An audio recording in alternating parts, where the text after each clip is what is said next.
Alors, petite Euh, précision juste. Donc, moi, je dois, comme je l'ai dit, hein, déjà, le débat pourra pas durer trop longtemps parce que vous savez que chez nous, c'est le ftour, donc à j'ai prévenu. 18h30. Ouais. Voilà. Et vous savez que, bon, voilà, 10 minutes avant 18h30, normalement, enfin, je serai pas trop dispo. Donc, en gros, faut pas que le débat aille au-delà trop de 18h15. À Grand, 18h10, honnêtement, à 18h, parce que voilà. même moi, vu que je jeûne aussi, à Voilà. 18h10, le débat s'arrête. Je fais 5 minutes de sondage, parce qu'il y a aussi mon sondage à 20, moi, mon live est fermé. Ok, Donc, ouais, bah c'est parfait. C'est parfait. Et autre précision, il est possible que durant le débat, je me fasse interrompre. Alors ça pourrait durer ce sera que quelques secondes, mais je préfère le d'accord, prévenir comme ça. d'accord, Genre, d'accord. ça rentre dans ma chambre ou quoi, j'ai besoin de Oh, sortir. il n'y a pas de problème, il n'y a pas de problème, Van, il n'y a aucun souci sur ça. De toute façon, tu me préviens, ou si je vois que ton micro est coupé et que tu réponds pas, c'est qu'il y a quelque Voilà, chose. c'est juste, voilà, comme ça vous le savez. C'est pas genre juste, je suis parti, tu vois. C'est juste que voilà, je serai Totalement, il n'y a aucun souci, Von, mon très frère, bien. aucun problème. Du coup, je le répète, le sujet sera est-ce que Mohammed sallallahu alayhi wa sallam est-il un véritable prophète de Dieu selon la Bible et toute source islamique? Von Ray, je sais que tu avais une motion pour parler de la véracité du christianisme, et ça, on en parlera avec Pasteur Menard, si ça peut se faire, Inch'Allah, demain, si toi, t'es présent, et pareil Pour pour le débat de Pasteur demain, Menard. je sais pas, on verra. Mais Ouais, ce qui est sûr, c'est que, enfin, je veux dire, l'intitulé du débat suppose déjà un peu la question de la véracité du christianisme, parce que si ça me cite la Bible, moi ouais. évidemment, je vais me demander est-ce qu'on prouve la Bible, hein, ça Bon, bien c'est sûr, une évidence. aucun souci. Aucun souci, aucun souci, Von. On attend juste Pasteur Menard. Pasteur Menard est là. Ah, Pasteur est là. Je vais me mettre en grand. Hop. Bonsoir, Pasteur. Bonjour, Pasteur Menard. Vous m'entendez? Oui, bonjour Inès, bonjour Excellent. Monsieur Bonrech. Bonjour à vous, monsieur Pasteur Ménard. Alors, j'espère que tu vas bien, Pasteur. Non, très bien, avec Excellent. la puissance du Saint-Esprit, il n'y a pas de problème. Excellent. Alors, je vais mettre le règlement. OK? Directement, je vais mettre le règlement. Donc, vous aurez 7 minutes d'introduction, donc présentation, introduction, développement. OK? 7 minutes chacun de développement, de présentation pour les 1100 personnes qui nous écoutent. Après, on passera aux 6 phases questions-réponses. Vous aurez 7 minutes chacun. Vous me dites si ça vous va. 7 minutes chacun pour poser votre question. Donc, une question, une réponse obligatoire. Dès que la réponse a été donnée, le débatteur en question pose la question à l'autre débatteur et il sera obligé aussi d'y répondre. Et on a en 6 phases. Donc, 6 phases de 7 minutes. Donc Après, attends juste, c'est ouais, comme la dernière fois en fait. C'est avec comment il s'appelle? Avec Unique Boy, c'est en gros 7 minutes. Il y en a un qui fait son argument, à la fin il pose une question, et après l'autre il répond à la question et il fait son argument. exactement. Ok. Donc, tu as le temps d'aller faire, en fait, tu as le temps d'argumenter tout ce qu'il a dit, plus répondre à sa question. Et après, bien sûr, poser ta question pour Ok, qu'il très ait... clair. C'est très clair. Voilà, c'est très clair. Et après, on finira bien sûr Oui, sur une intro. Oui, Pasteur, dis-moi. bon, moi, je, je voulais un peu faire une proposition. Oui, Je dis-moi. préfère 5 minutes d'introduction chacun, Ouais, 10 minutes de développement. C'est un sujet qui est très important. Voilà, ok. donc, c'est pas une Donc, affaire de que venir tu veux, faire. si je comprends bien, Pasteur, si je comprends bien. Donc, c'est deux fois 5 minutes d'introduction, 2 fois après 10 minutes Voilà. de développement, et après on passe aussi phase question-réponse de 7 minutes, c'est ça? Ouais, on peut faire trois questions, c'est bon, mais il faut que chacun envoie ses C'est quoi arguments. l'objectif de la phase de développement? Il Je faut comprends pas. que C'est lui en gros il y a donne, des il blocs de donne ses questions. arguments que moi. Ouais, mais Mais c'est quoi l'objectif du attends, on ne développement, parle pas en même Pasteur? temps. On comprend pas trop là. C'est Oui, l'introduction mais du coup. moi, Enfin. j'ai lancé mon défi. J'ai dit, personne ne peut prouver devant moi que Mohamed est un Ouais, vrai prophète de Dieu. Mais il ouais. faut qu'on écoute les arguments. Ce pas des questions qu'on va venir poser là. S'il n'est pas capable de prouver, développer, ce n'est pas la peine. Il n'y a Donc, pas de au moins, différence entre, il y a pas de différence entre non, l'introduction et le on ne développement parle du pas coup. en même temps. On parle pas en même temps, s'il vous plaît. Je parle Eh, Attends, tranquille, je vais alors, pas te manger, Vaster, tranquille. Hein. J'ai pas encore Pasteur, commencé le alors, repas. Je suis jeune, t'inquiète pas. je vais reprendre les choses. Pasteur Menard, vous savez quoi, ça va être très simple. On va faire directement 10 minutes chacun d'introduction et de développement. On va faire 10 minutes. OK? En 10 minutes, tu dois te présenter et bien sûr faire le développement du sujet. Est-ce que Mohammed est-il un véritable prophète de Dieu selon la Bible et toute source islamique? Dès que les 10 minutes de développement ont été faits par Von Reich et Pasteur Menard, on va passer directement à la question-réponse. Question-réponse, je dis 4 questions-réponses chacun. OK? 4 phases de questions-réponses. Et après, on passe quel est à le problème? Quel est le problème? Qu'est-ce qui pose problème de faire le développement? Qu'est-ce qui pose Ouais, des problèmes? j'ai dit On développement. va faire. Introduction, développement en même temps. Attendez bien, monsieur, je parle au modérateur. Moi, j'ai Ouais, des preuves. vas-y, pasteur, vas-y, pasteur. J'ai des développements, j'ai des preuves. J'ai dit que Mohamed n'est pas un vrai prophète de Dieu. Il faut Ouais, qu'on me laisse le temps de le prouver d'accord. par des développements. Et lui aussi, il va répondre. C'est tout. On n'est pas Bah, tu sais pressé. quoi? Regarde, ça va être simple. Bah, tu sais quoi? Si pour toi, une introduction, un développement, c'est différent, il n'y a pas de souci. Tu sais quoi? Vous aurez, regarde, 3 minutes d'introduction. 3 minutes d'introduction, ok? Où vous vous présentez, il n'y a pas de souci, vous expliquez un petit peu la chose. Après, vous aurez 10 minutes chacun de développement. Ok, pasteur Menard? 10 minutes chacun de développement. Ok? Donc, on est d'accord, 2 fois 10 minutes, c'est ça que tu m'as dit, pasteur? Ouais, 2 fois 10 minutes de 2 fois 10 développement. minutes, ok, 2 fois 10 minutes de développement chacun, il n'y a pas de problème. Et après, on passera aux phases questions-réponses, donc 3 fois chacun de questions-réponses. Et après, on passera à l'introduction et vous aurez 5 minutes, à la conclusion, excusez-moi, Non, vous aurez 5 minutes chacun de conclusion. Ça vous va? c'est bon. Si c'est ça, c'est C'est bon. bon, Von Vas-y, Reich? vas-y. Mais du coup, dans l'introduction, on fait quoi? C'est genre en début de développement, c'est ça le Tu truc? peux, ouais, début de développement, exactement. Ok, Ça vas-y. te va? Ok, celui qui commence, c'est Pasteur Menard, vu que c'est toi, Pasteur Menard, qui a lancé ce défi. Tu vas commencer et après, bien sûr, Pasteur, c'est toi qui vas conclure. Ok? On va Donc, commencer. faut rappeler les choses. Comment on appelle les clauses du débat. Faut rappeler. Oui, je répète. Alors, je répète l'approche du débat pour les 1600 personnes. Ok? Je vais répéter. Je le répète. Est-ce que le défi que Pasteur Menard a lancé aux musulmans, c'est Mohammed est-il un véritable prophète de Dieu selon la Bible et toute source islamique? Voilà le sujet du débat entre Von Reich et face à Pasteur Menard. Pasteur Menard, tu commences. Tu as 3 minutes d'introduction. C'est parti, Pasteur. Je salue tous ceux qui sont connectés. Je rends gloire à notre Seigneur Jésus-Christ, le lion de la tribu de Juda, le roi des rois, et je lui soumets tous les aspects de ce débat. Et pour nous, il est clair, pour nous les chrétiens, il est clair. Le prophète de l'islam n'est pas un véritable problème, un véritable prophète de Dieu. Et nous allons le démontrer ce soir. Et mon premier défi que je lance à M. Von Reich, qui nous donne un seul verset où l'Éternel, le Dieu véritable, le Dieu d'Israël, a parlé à son prophète. Ça, c'est le premier défi que je lui lance. Jusqu'à ce qu'on quitte ce live, il ne pourra jamais nous montrer où le Dieu véritable a parlé à son prophète. Deuxième défi, qui nous montre un seul verset où l'Éternel, le Dieu d'Israël, a dit que l'islam est sa religion. Troisième défi, qui nous montre un seul verset où le Dieu véritable a dit que le Coran, c'est sa parole. Et tout va tourner autour de cela. Nous allons démontrer ici que Mohammed n'est pas un véritable prophète. Il est le prophète de l'islam, mais il n'est pas un véritable prophète de Dieu. Je commence en même temps. Voilà mon introduction. Je vais tester le niveau de mon co-débatteur. Je prends un hadith authentique. La Sunna Abu Daoud 4512 que je lis. D'après Abu Huraira, le messager d'Allah, que la paix et le salut soient sur lui, acceptait des présents, mais refusait l'aumône Sadaka. Wahb ibn Bakia nous a rapporté ailleurs d'après Muhammad ibn Am, qui tenait cela d'après Abu Salama, le messager d'Allah, que la paix et le salut soient sur lui, acceptait les présents, mais pas l'aumône Sadaka. Cette version ajoute une femme juive lui offrit alors à Kaïba un mouton rôti qu'elle avait empoisonné. Le messager d'Allah, que la paix et le salut soient sur lui, en mangea. Et les gens en mangeaient également. Puis il dit, retirez vos mains de la nourriture, car elle m'a révélé qu'elle est empoisonnée. Bish ibn al-Bara, ibn Maroud al-Ansari mourut. Le prophète fit alors appeler la femme juive et lui demanda, qu'est-ce qui t'a poussé à agir ainsi?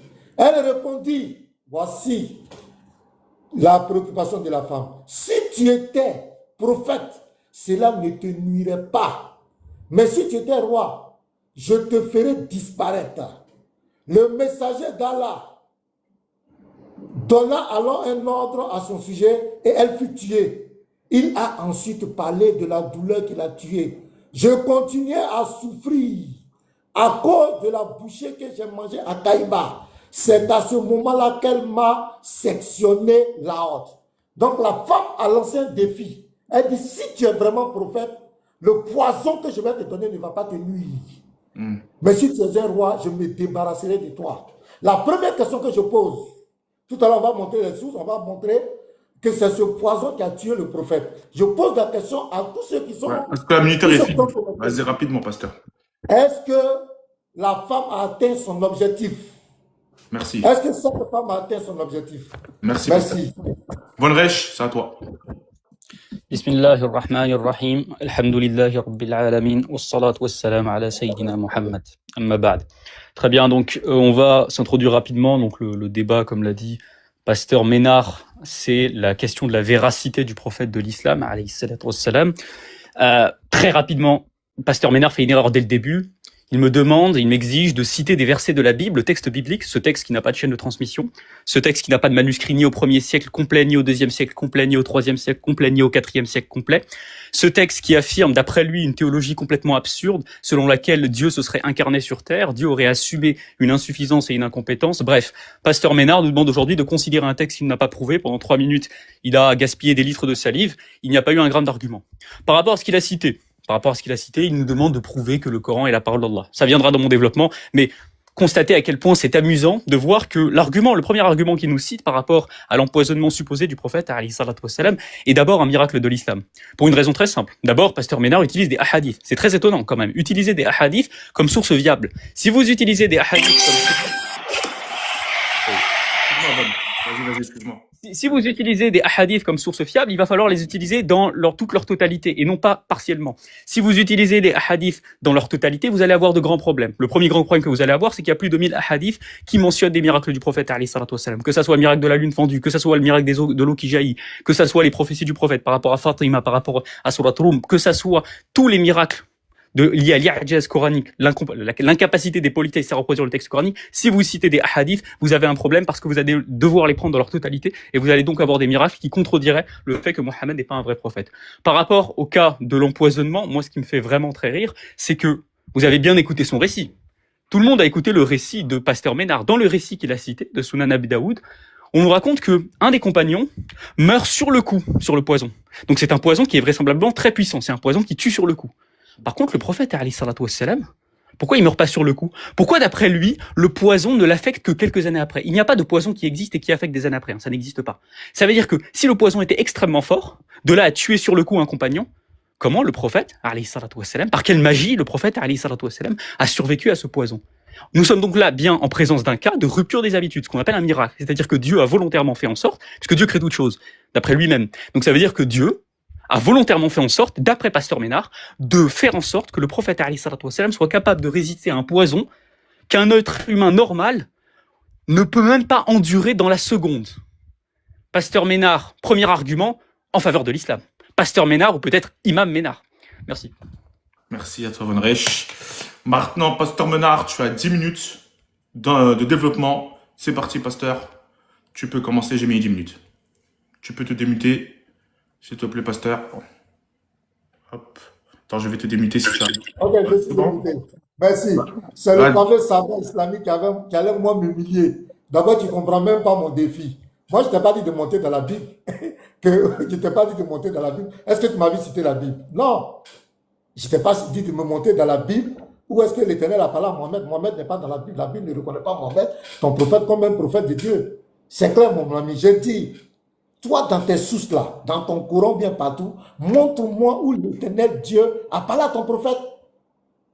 C'est clair, c'est ce que je t'ai demandé. Mais déjà, tu ne comprends pas un savant qui ne comprend pas.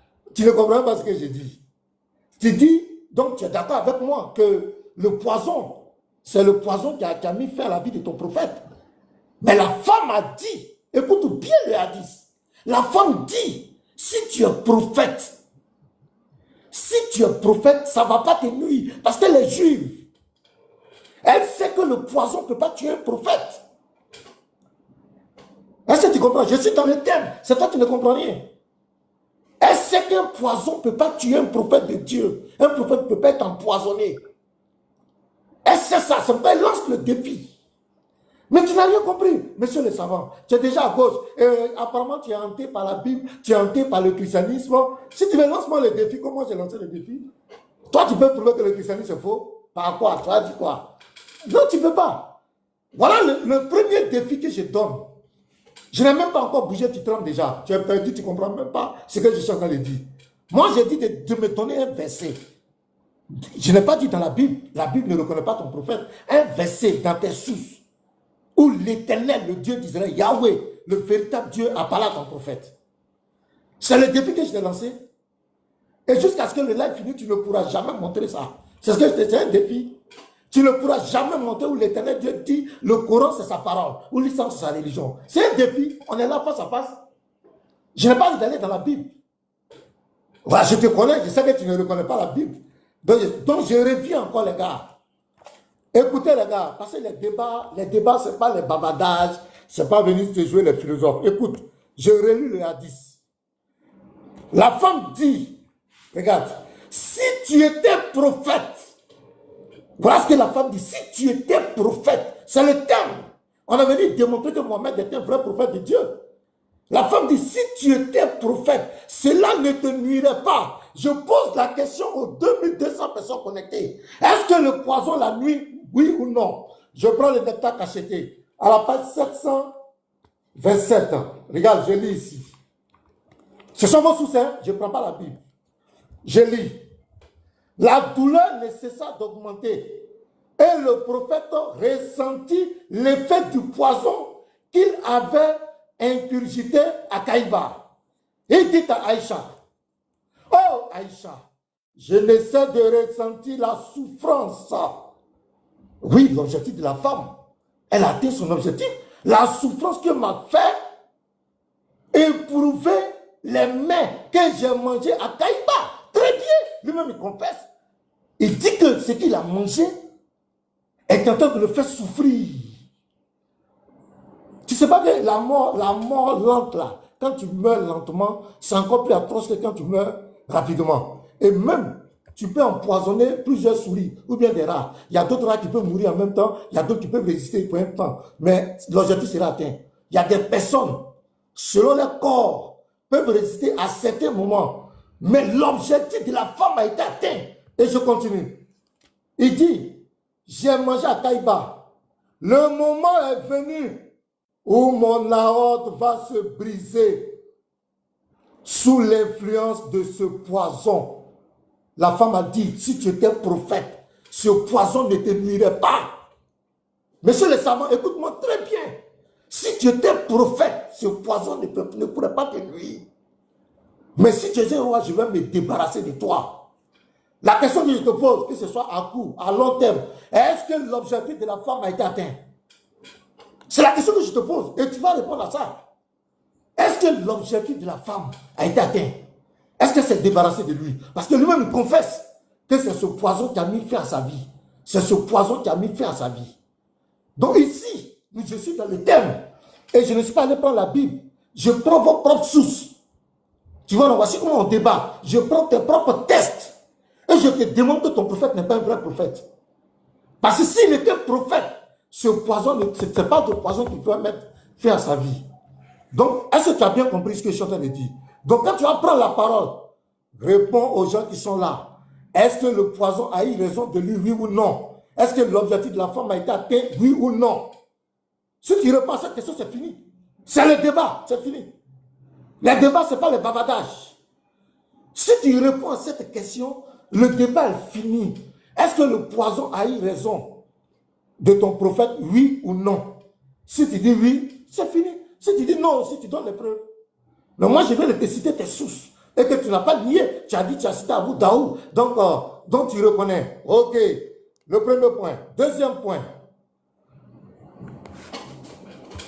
Tu as parlé de... Je t'ai posé la question, est-ce que Dieu a une fois parlé à ton prophète? Je vais te dire, l'Éternel Dieu n'a jamais parlé à ton prophète. Qui a révélé le Coran à ton prophète? C'est dans la grotte de Hira que l'histoire s'est passée. Il y a un esprit. Il y a un esprit, ton prophète allait faire une retraite dans une grotte. La retraite, dans cette grotte, son grand-père, Al-Moutalib, le polythéiste, partait faire les mêmes retraites dans cet endroit. Et ton prophète est parti là-bas. Et il va faire la rencontre d'un esprit. Je mets entre guillemets un esprit. On ne connaît pas c'est qui. Qui va le brutaliser. Puisque les textes sont longs, on ne peut pas dire, lire tout ça là. Le Sahel Bukhari, la révélation, le livre numéro 1 et suite, cet esprit va venir le brutaliser dans la grotte. Il va sortir de là totalement à la limite dépressif. Excusez-moi du terme, pas pour manquer de respect à votre prophète, mais c'est selon les tests, vos sources. Parce qu'il a dit à Khadija, couvre-moi, couvre-moi. On dit qu'il est sorti de là, les muscles de son cou frémissaient. Il est sorti de là traumatisé. Et il dit, couvre-moi, je crains pour ma vie, je crains pour ma vie. Et cet esprit ne va pas révéler son identité. L'ange Gabriel de l'Éternel, la plupart du temps, quand il vient se révéler à quelqu'un, c'est un ange qui est puissant. La plupart du temps, il va te rassurer, ne crains point. Il va te dire, il va même révéler son identité. La plupart du temps, quand elle est venue chez Marie, chez Zacharie, les autres, tu vas voir, c'est comme cela. Mais cet esprit. Et dans le même hadith, Dieu, Mohamed dit, ton prophète va dire qu'il a vu cet ange entre le ciel et la terre, il était assis sur un trône. Attention! L'ange Gabriel n'a pas de trône. L'ange Gabriel, c'est un messager, c'est un serviteur. C'est quel esprit ton prophète a vu assis entre le ciel et la terre sur un trône? Ça, il y a un point d'interrogation. C'est cet esprit qui révèle le Coran. C'est lui qui parle de la sourate 1 à la sourate 114. À la sourate 53, verset 4 à 5, on dit, c'est lui qui a révélé le Coran, Mohamed. C'est lui qui l'a enseigné le Coran. C'est cet esprit. C'est pas l'Éternel. L'Éternel n'a jamais parlé à ton prophète. Il n'a jamais parlé. Il ne lui a jamais parlé. Comment il perd son prophète? Il ne lui a jamais parlé. C'est un défi. Montre-moi. Où il lui a parlé? C'est là, face à moi, monsieur le savant. Et la particularité de cet esprit, c'est qu'il a peur des chiens. Bon, peur, c'est un peu trop dit. Il est influencé par les chiens. Quand il y a un chien quelque part, cet esprit ne rentre pas. Vous êtes peut-être en Europe. Nous, les Africains, nous, on connaît ça. Le chien est un animal qui a un sixième son très développé. Quand il y a un mauvais esprit quelque part, il se met à aboyer. Pourquoi cet esprit atypique, qui n'a jamais révélé son identité à votre prophète, qui l'a brutalisé dans la grotte, cet esprit qui a un trône, pourquoi en particulier il est influencé par les chiens? Je vais lire le hadith. Je vais lire le hadith, mais pas qu'on dise que je dis n'importe quoi. Je vais lire le hadith. Merci. Je prends le hadith, tac, tac, tac, tac. Je peux donner le numéro en même temps. J'ai hadith, s'il te plaît, pasteur. Voilà. Il te reste 1 minute. D'accord, je suis en train de donner le hadith, je continue de voir les faits. Le hadith, c'est ici. Ok. Voilà, je suis là. Je vais rapidement lire et puis on va avancer. Il te reste 30 secondes. Voilà, je prends le seuil, An-Nasaï 4276, il y a le An-Nasaï 4283. Donc là, vous pouvez vérifier, il avait donné un rendez-vous au prophète de l'islam, cet esprit. Et il n'est pas venu. Et qu'est-ce qui va se passer? Après, le prophète va découvrir qu'il y avait un chiot dans la maison. Il y avait un chiot. Et après, il va faire sortir le chiot. Quand il a fait sortir le chiot, cet esprit va venir. Et il va dire, nous ne rentrons pas dans une maison où il y a un chien, il y a un chiot, où il y a une image. Et à cause de cet esprit, votre prophète va faire tuer les chiens en Médine. Donc je vais revenir là-dessus, si mon temps est passé. Ça Merci, va? pasteur. Merci, pasteur. Merci beaucoup. Volresh, c'est à toi. Tu as 10 minutes. Très bien, il n'y a pas besoin d'autant de temps pour répondre à ces banalités. Donc, sérieusement, pasteur Ménard, je pensais que tu étais venu avec des arguments. Là, c'est un brouillon. Hein. Littéralement, il nous a demandé où est la preuve, d'après les sources islamiques, c'est pour ça qu'au début, je me suis étonné. Je pensais qu'il parlait de la Bible. Où est la preuve, d'après les sources islamiques, que le Coran est la parole d'Allah? Je répète, hein, parce que peut-être que les gens ne sont pas au courant, il est en train de nous demander la preuve, selon les sources islamiques, que le Coran est la parole d'Allah. Sérieusement, pasteur Ménard, c'est ça le niveau? Sourate 9, verset 6. Et si l'un des associateurs te demande asile, accorde-le lui afin qu'il entende la parole d'Allah. Je vais le répéter. Afin qu'il entende la parole d'Allah. Encore une fois. Afin qu'il entende la parole d'Allah. C'est quoi la parole d'Allah, pasteur Ménard, ici? Si l'un des associateurs, donc qui? Un mécois, un polythéiste, te demande asile, accorde-le lui afin qu'il entende la parole d'Allah. Puis fais-le parvenir à son lieu de sécurité, car ce sont des gens qui ne savent pas. Ça veut dire qu'en fait, la parole d'Allah, c'est le Coran ici, puisque les associateurs, ils écoutaient quoi? Ils écoutaient le Coran. Selon quoi? Selon les sources que tu as citées toi-même. Tu peux vérifier dans la sira prophétique, etc. Donc, sérieusement, on nous demande aujourd'hui, en 2026, on nous demande de prouver que d'après les sources islamiques, le Coran, c'est la parole d'Allah. D'après les sources islamiques, hein, il nous dit. Hein. On est quand même, on est très très loin dans la supercherie. Mais bon, Pasteur Ménard va de supercherie en supercherie. Continuons dans la supercherie. Alors Pasteur Ménard nous demande, est-ce que l'objectif de la femme juive a été réalisé? Mais Pasteur Ménard, vous savez que cette femme juive dont vous parlez, elle s'est convertie à l'islam. Cette femme juive dont vous parlez, je répète parce que peut-être que c'est pas clair, Pasteur Ménard nous dit, est-ce que l'objectif de la femme juive qui a fixé comme critère de prophétie le fait de résister au poison, blablabla, blablabla, est-ce que finalement cette femme juive elle avait raison sur le prophète alayhi salam? Cette femme juive s'est convertie à l'islam. Donc elle a considéré que le prophète de l'islam est un vrai prophète. Et on va citer les sources parce que peut-être que ça vous suffit pas, des évidences et des banalités comme ça. La femme juive dont vous parlez, Az-Zuhri, vous connaissez Az-Zuhri? Az-Zuhri, c'est un grand traditionnaliste, une référence dans le hadith. Az-Zuhri, il a rapporté que cette femme juive, elle s'est convertie. Ça, c'est rapporté dans Fathul Bari, Sharh Sahih al-Bukhari. C'est le plus grand commentaire de référence du Sahih al-Bukhari, qui est la première collection de hadiths que vous utilisez à longueur de journée. Eh bien, dans le Sharh du Sahih al-Bukhari, commenté par Ibn Hajar al-Asqalani, on a une version de Zuhri qui nous rapporte que cette femme, elle s'est convertie à l'islam. On a aussi la même chose rapportée de Sulayman al-Taymi. Attendez 2 secondes. Comme je dis, je vais m'interrompre. Pas de souci, Van. Attends, t'as 7 minutes 30. Hop. J'attends. Il avait prévenu qu'il allait se faire des fois couper. 7 minutes 30. Je garde bien les 30 secondes. Il nous avait prévenu, Van Reich, qu'il a des fois... Très bien.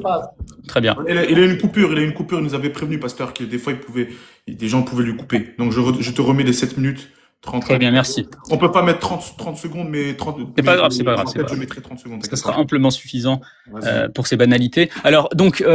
les sources islamiques rapportent en l'occurrence que cette femme juive, donc Pasteur Ménard, érige en critère absolu, parce que c'est bizarre quand même que Pasteur Ménard érige une femme juive comme critère absolu de la prophétie. C'est quand même tout à fait étonnant. Déjà, pourquoi on devrait prendre en compte cette femme juive? Et même si on doit prendre en compte cette femme juive, cette femme juive, elle s'est convertie à l'islam. Donc si je veux prendre en compte cette femme juive, comme vous le faites, monsieur Pasteur Ménard et tous les sbires qui sont derrière, eh bien vous devriez aussi vous convertir à l'islam, suivant la tradition prophétique de cette femme juive. Parce qu'elle s'est convertie à l'islam, comme le rapporte Az-Zuhri, comme le rapporte, par exemple, Ibn Hajar via Az-Zuhri, et par exemple Ibn Qayyim, et par exemple Ibn Kathir. J'ai déjà cité une référence, donc je répète, Fathul Bari, Sharh Sahih al-Bukhari, 7.497. Ça, vous pouvez aller le voir directement, et de toute façon, c'est dans le commentaire du hadith que vous citez. Donc bref, ça, c'est l'étendue des arguments de Pasteur Ménard. L'étendue des arguments de Pasteur Ménard, si on résume, j'ai jamais vu ça. Ça fait 5 ans que je fais des débats interreligieux, j'ai jamais vu quelqu'un qui vient avec l'argument de « prouve-moi que d'après le Coran c'est la parole d'Allah ». C'est du jamais vu. Donc, le premier argument, est-ce que le Coran est la parole d'Allah selon les sources islamiques? Bah oui, en fait, je t'ai cité Sourate 9, verset 6. Deuxième argument, oui, d'après la femme juive, s'il est mort du poison, ça voudrait dire qu'il serait pas un vrai prophète. Déjà, pourquoi tu prends une femme juive en référence? T'es juif? Non, je crois pas, t'es chrétien, premièrement. Deuxièmement, si tu prends en femme juive la référence, à plus forte raison, tu dois considérer qu'elle s'est convertie à l'islam, donc te convertir aussi. Et puis 3, t'as pas répondu à cet argument. Pasteur Ménard, je sais pas, vous avez fait de la science. En tout cas, vous avez pas fait de la science à un niveau poussé.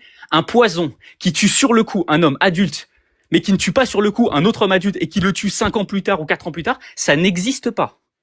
Ce n'est pas scientifique, c'est du n'importe quoi. Il n'y a aucun poison qui tue sur 5 ans alors qu'il tue un homme adulte sur le coup. Ça n'existe pas. Vous avez balayé ça d'un revers de main, ça n'existe pas. Scientifiquement, ce n'est pas possible. Il n'y a pas de poison qui tue sur 5 ans un homme et puis d'un autre côté qui tue un homme sur le coup. Si le prophète a résisté à un poison qui tue sur le coup, c'est que ce n'est pas normal, c'est une rupture des habitudes. Les lois physiques ont été rompues. Les lois de la chimie ont été rompues. Si les lois de la physique ont été rompues, les lois de la physique ou de la chimie ont été rompues pour un individu comme le prophète alayhi salatu wassalam, qui a fait en sorte que ça se produise, si ce n'est Dieu? Donc en fait, avec le même texte que vous avez cité, moi je peux prouver qu'il y a un miracle ici. Et en l'occurrence, sinon je vous mets au défi. C'est un défi. Vous aimez les défis? Je vous mets un défi. Citez-moi un seul poison qui tue d'un côté un homme adulte sur le coup et puis d'un autre côté qui laisse un autre homme vivre pendant 5 ans. Citez-moi, vas-y, donnez-moi le nom du poison, donnez-moi la molécule. Ça n'existe pas. Ça n'existe pas. Je sais pas où vous avez fait de la science, je sais pas où vous avez fait de la chimie, mais ça n'existe pas. Sinon, faut vendre votre poison à la CIA ou je sais pas quoi, parce que ça, c'est du n'importe quoi. Bon, maintenant qu'on a balayé d'un revers de main, alors je m'attarde pas sur les arguments émotionnels, parce que évidemment, c'est des arguments émotionnels. Enfin, je veux dire, à un moment, Djibril, il a brutalisé le prophète, etc., etc. Ça, en quoi ça prouve que l'islam est faux, ça? En quoi ça prouve que le prophète est pas un vrai prophète? Oui, les chiens, nous les Africains, on sait que je m'en fous de ce que vous pensez vous. En fait, tu es en train d'utiliser ta culture locale et ta tradition locale pour m'expliquer que l'islam serait pas vrai. Et Von, il t'a dit à quel moment où Dieu lui a parlé à Mohammed sallallahu alayhi wa sallam, ou l'Éternel a pu parler à Mohammed? D'accord, il n'y a pas de problème sur ça. Déjà, bon, par rapport à la révélation, si on reste sur la révélation, déjà tu vas dans Sahih al-Bukhari, tu as un chapitre sur la révélation. On t'explique que Mohammed, il a une révélation déjà dans la grotte de Hira avec l'ange Gabriel. Si tu veux une interface directe, on ne croit pas à un Dieu incarné. On ne croit pas à un Dieu qui serait venu sur Terre avec un corps, etc., pour pouvoir communiquer directement. C'est une impossibilité rationnelle. C'est une absurdité, ça n'existe pas. Nous, on croit à un Dieu qui se révèle par un ange, on croit à un Dieu qui se révèle en songe, on croit à un Dieu qui se révèle avec des bourdonnements, avec des choses comme ça. Mais on ne croit pas à un Dieu qui vient sur Terre. Un Dieu ne peut pas venir sur Terre, se rabaisser, s'humilier, assumer des caractéristiques humaines, rentrer, avoir un corps, etc., faire ses besoins, manger. Ça, c'est une absurdité rationnelle. C'est une absurdité sans nom et je vais le prouver. Bon, maintenant que j'ai balayé un petit peu d'un revers de main les arguments un petit peu ridicules de Pasteur Ménard, soit dit en passant, rappelons un petit peu, hein. Pasteur Ménard Pasteur Ménard ne parle que de l'islam. Il n'a pas cité la Bible, il n'a pas parlé du christianisme, il n'a parlé de rien de tout ça. Pasteur Ménard est un apologète anti-islamique. C'est un pasteur, mais pourtant il n'y a absolument aucune preuve du christianisme dans tout ce qu'il a dit. Maintenant, montrons un petit peu le gap qu'il y a entre nous et eux, entre nos savants et eux, entre notre tradition et eux. Nous, on a des arguments pour l'islam. Vous voulez savoir pourquoi le prophète de l'islam est un véritable prophète? Très bien. Parce que le prophète de l'islam fait un certain nombre de choses qui sont inexplicables par des conditions matérielles classiques, qui sont inexplicables par des lois empiriques. Le prophète de l'islam, par exemple, dans Surat Rum, annonce que les Romains ont été vaincus dans la terre la plus basse, fi Adna al-Ard. Adna al-Ard, la terre la plus basse, c'est le bassin de la mer Morte. Et on sait que les Romains ont effectivement été vaincus dans le bassin de la mer Morte par les Perses. Les Perses ont pris la Palestine entre 614 et 616. À cette époque-là, il était impossible. Je vous mets au défi de me citer un seul géographe qui disait que la terre la plus basse, c'était la mer Morte. Un seul chercheur, un seul voyageur, tout ce que vous voulez. Ça n'existe pas. La seule personne qui mentionne cet endroit comme l'endroit le plus bas sur terre, c'est qui? C'est Mohammed alayhi salatu wassalam, en utilisant le terme Adna al-Ard. C'est la seule personne. Et on a découvert que c'était effectivement l'endroit le plus bas sur terre via des méthodes récentes, comme des méthodes géodésiques ou comme des méthodes satellites. Autrement dit, il est impossible pour un individu normal au 7e siècle de savoir que c'est l'endroit le plus bas sur terre. Et pourtant, Mohammed l'a su. Mais ce n'est pas tout. Il a prévu aussi quoi? Il a prévu aussi le retournement de situation des Romains contre les Perses, qui se produit en 624. Et il a prévu l'intervalle de temps dans lequel ça se réaliserait. C'est-à-dire dans une période de 3 à 9 ans. Le terme en arabe, c'est bid'i sinin. Vous pouvez aller voir dans les 5 premiers versets de Surat Rum. Dans cet intervalle de temps, effectivement, qu'est-ce qui se passe? Les Romains vont l'emporter contre les Perses. Alors même que c'était quelque chose de complètement imprévisible. Pourquoi c'était quelque chose de complètement imprévisible? Parce que quand vous allez voir chez les chercheurs spécialisés sur le sujet, je vais citer James Ward Johnson, qui est la référence sur le sujet, et qui est la dernière œuvre universitaire publiée, détaillée sur le sujet. En page 360, la conclusion de ce livre, il dit c'est extraordinaire de prévoir un tel événement. Cet événement est imprévisible. Mohammed l'a prévu. Il dit aussi en page 133 de son livre, que c'était tellement extraordinaire, ce retournement de situation, que ça semblait survenir d'une intervention divine. Donc en fait, nous, ce qu'on a, c'est Mohammed qui fait des choses que personne ne fait, qui fait des choses que personne ne peut expliquer. Comme par hasard, qui fait des prévisions, c'est Mohammed, qui fait des prophéties, c'est Mohammed, qui fait Adna al-Ard, c'est Mohammed, qui résiste à un poison qui n'existe pas, c'est Mohammed. Qui fait tout ça? C'est Mohammed. C'est qui? C'est Mohammed, une personne du 7e siècle. Et ça, c'est un hasard d'après Pasteur Ménard. Son Dieu, il a fait ça comme ça. En fait, le Dieu de Pasteur Ménard, il a égaré tout le monde. Il a mis toutes les preuves en faveur de Mohammed, il a mis 0 preuve en faveur du christianisme, et on se retrouve dans une situation où on devrait croire le christianisme plutôt que Mohammed, alors que le Dieu même de Pasteur Ménard nous invite à croire Mohammed parce qu'il fait tout en sorte pour qu'on y croie. Et puis c'est pas tout. Dernier point, petit élément encore. Comme par hasard, le Coran dit, dans Surat Rum, que ce jour-là, c'est-à-dire la victoire de Ganzak, le retournement de situation des Romains contre les Perses, ce jour-là, les croyants se réjouiront. Ce jour-là, c'est le jour de Badr, en 624-624. Autrement dit, le Coran a en plus prévisionné la contiguïté des deux phénomènes, Badr et Ganzak. C'est une triple prophétie. Merci, Bonne. Pasteur Menard, tu as 10 minutes. Dernière phase de développement. Vas-y, pasteur. Ok, le monsieur de combat. Donc, on me dit, celui-là, tu vas m'humilier. Non, mon ami, il faut aller encore te former. Hein, c'est vraiment. Si tu veux, tu me défies sur le christianisme. Moi, je suis prêt. Donc, ici, là, tu es là pour prouver que ton prophète est un vrai prophète. Regarde ici les hadiths. Voilà, si tu étais roi, il dit, si tu étais prophète, prenez le Sunna Abu Daoud 4512, si tu étais prophète, cela ne te nuirait pas. J'ai posé la question. Dans la question, tu vas répondre. Est-ce que ça nuit, le poison nuit à ton prophète? Parce que dans le nectar cacheté, il est dit qu'il n'a pas avalé le morceau, il a mâché. Les autres ont avalé, lui il a mâché. Tu comprends? Il a mâché, il n'a pas avalé le morceau. C'est ce que tu ne comprends pas. Et c'est quand même bizarre. Mais là, je continue. Regarde. Cela ne te nuirait pas. Mais si tu étais roi, je te ferais disparaître. Le messager d'Allah donna alors un ordre à son sujet. Elle fut tuée, elle fut déjà. Mais à quel moment elle va se convertir? Ou bien tu rejettes ta source, monsieur Von Reich, le savant, le pseudo-savant. Elle fut tuée. Et puis tu ne comprends même pas ce que je dis. Je ne sais pas, quand vous êtes derrière, ils vont humilier pasteur, maintenant ils vont humilier. Mais quand vous venez devant moi, vous devenez petit comme cela. Tu ne comprends même pas ce que j'emploie. Tu ne comprends même pas ce que je dis. Je dis, donne-moi un verset où l'Éternel, le Dieu d'Israël, a parlé à ton prophète. C'est ce que je t'ai demandé. Est-ce que moi, je t'ai dit si Coran, c'est parole d'Allah ou bien quoi? Ce n'est pas la question que je t'ai posée. C'est pas, relève ça. Et tu es obligé de t'interpeller parce qu'il savait que tu étais à l'ouest. Il est obligé de te recadrer. Parce que tu entends dire des choses que moi, je ne t'ai pas dit. Moi, je ne t'ai pas dit, donne-moi un verset où le Coran, c'est la parole d'Allah ou bien je ne sais pas qui. J'ai dit, donne-moi un verset où l'Éternel, Yahweh, le véritable Dieu, a parlé à ton prophète. Tous les prophètes, Dieu, l'Éternel leur a parlé. Ton prophète, à qui l'a envoyé? Lui qui a donné le Coran, là, lui qui a donné le Coran, lui qui a révélé le Coran, c'est cet esprit dans la grotte. Et tu n'as pas nié. C'est cet esprit-là.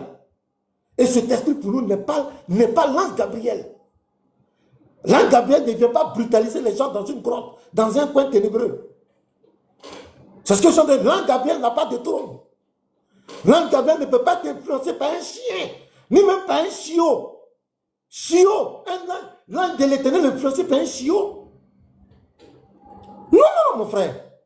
Et tu me parles des pseudo-miracles, ça fait tellement rire. Il y a plusieurs savants musulmans qui disent, des scientifiques musulmans qui disent, un musulman ne peut pas se baser sur des soi-disant miracles scientifiques, bien c'est quoi, pour démontrer la véracité de l'islam, parce que la science même elle est relative, la science évolue. Donc, il faut arrêter ça, parce que je vais te donner quelques exemples ici, tu vas voir. Voilà ton prophète ici, je vais lire quelques révélations de ton prophète, tu vas voir. Le Sahel al-Bukhari 5777. J'ai entendu le messager d'Allah dire, quiconque consomme cette date, Aïwa, le matin, ne sera pas affecté par la magie ou le poison ce jour-là. C'est extraordinaire. Mais le poison la nuit, ça c'est extraordinaire. Je continue.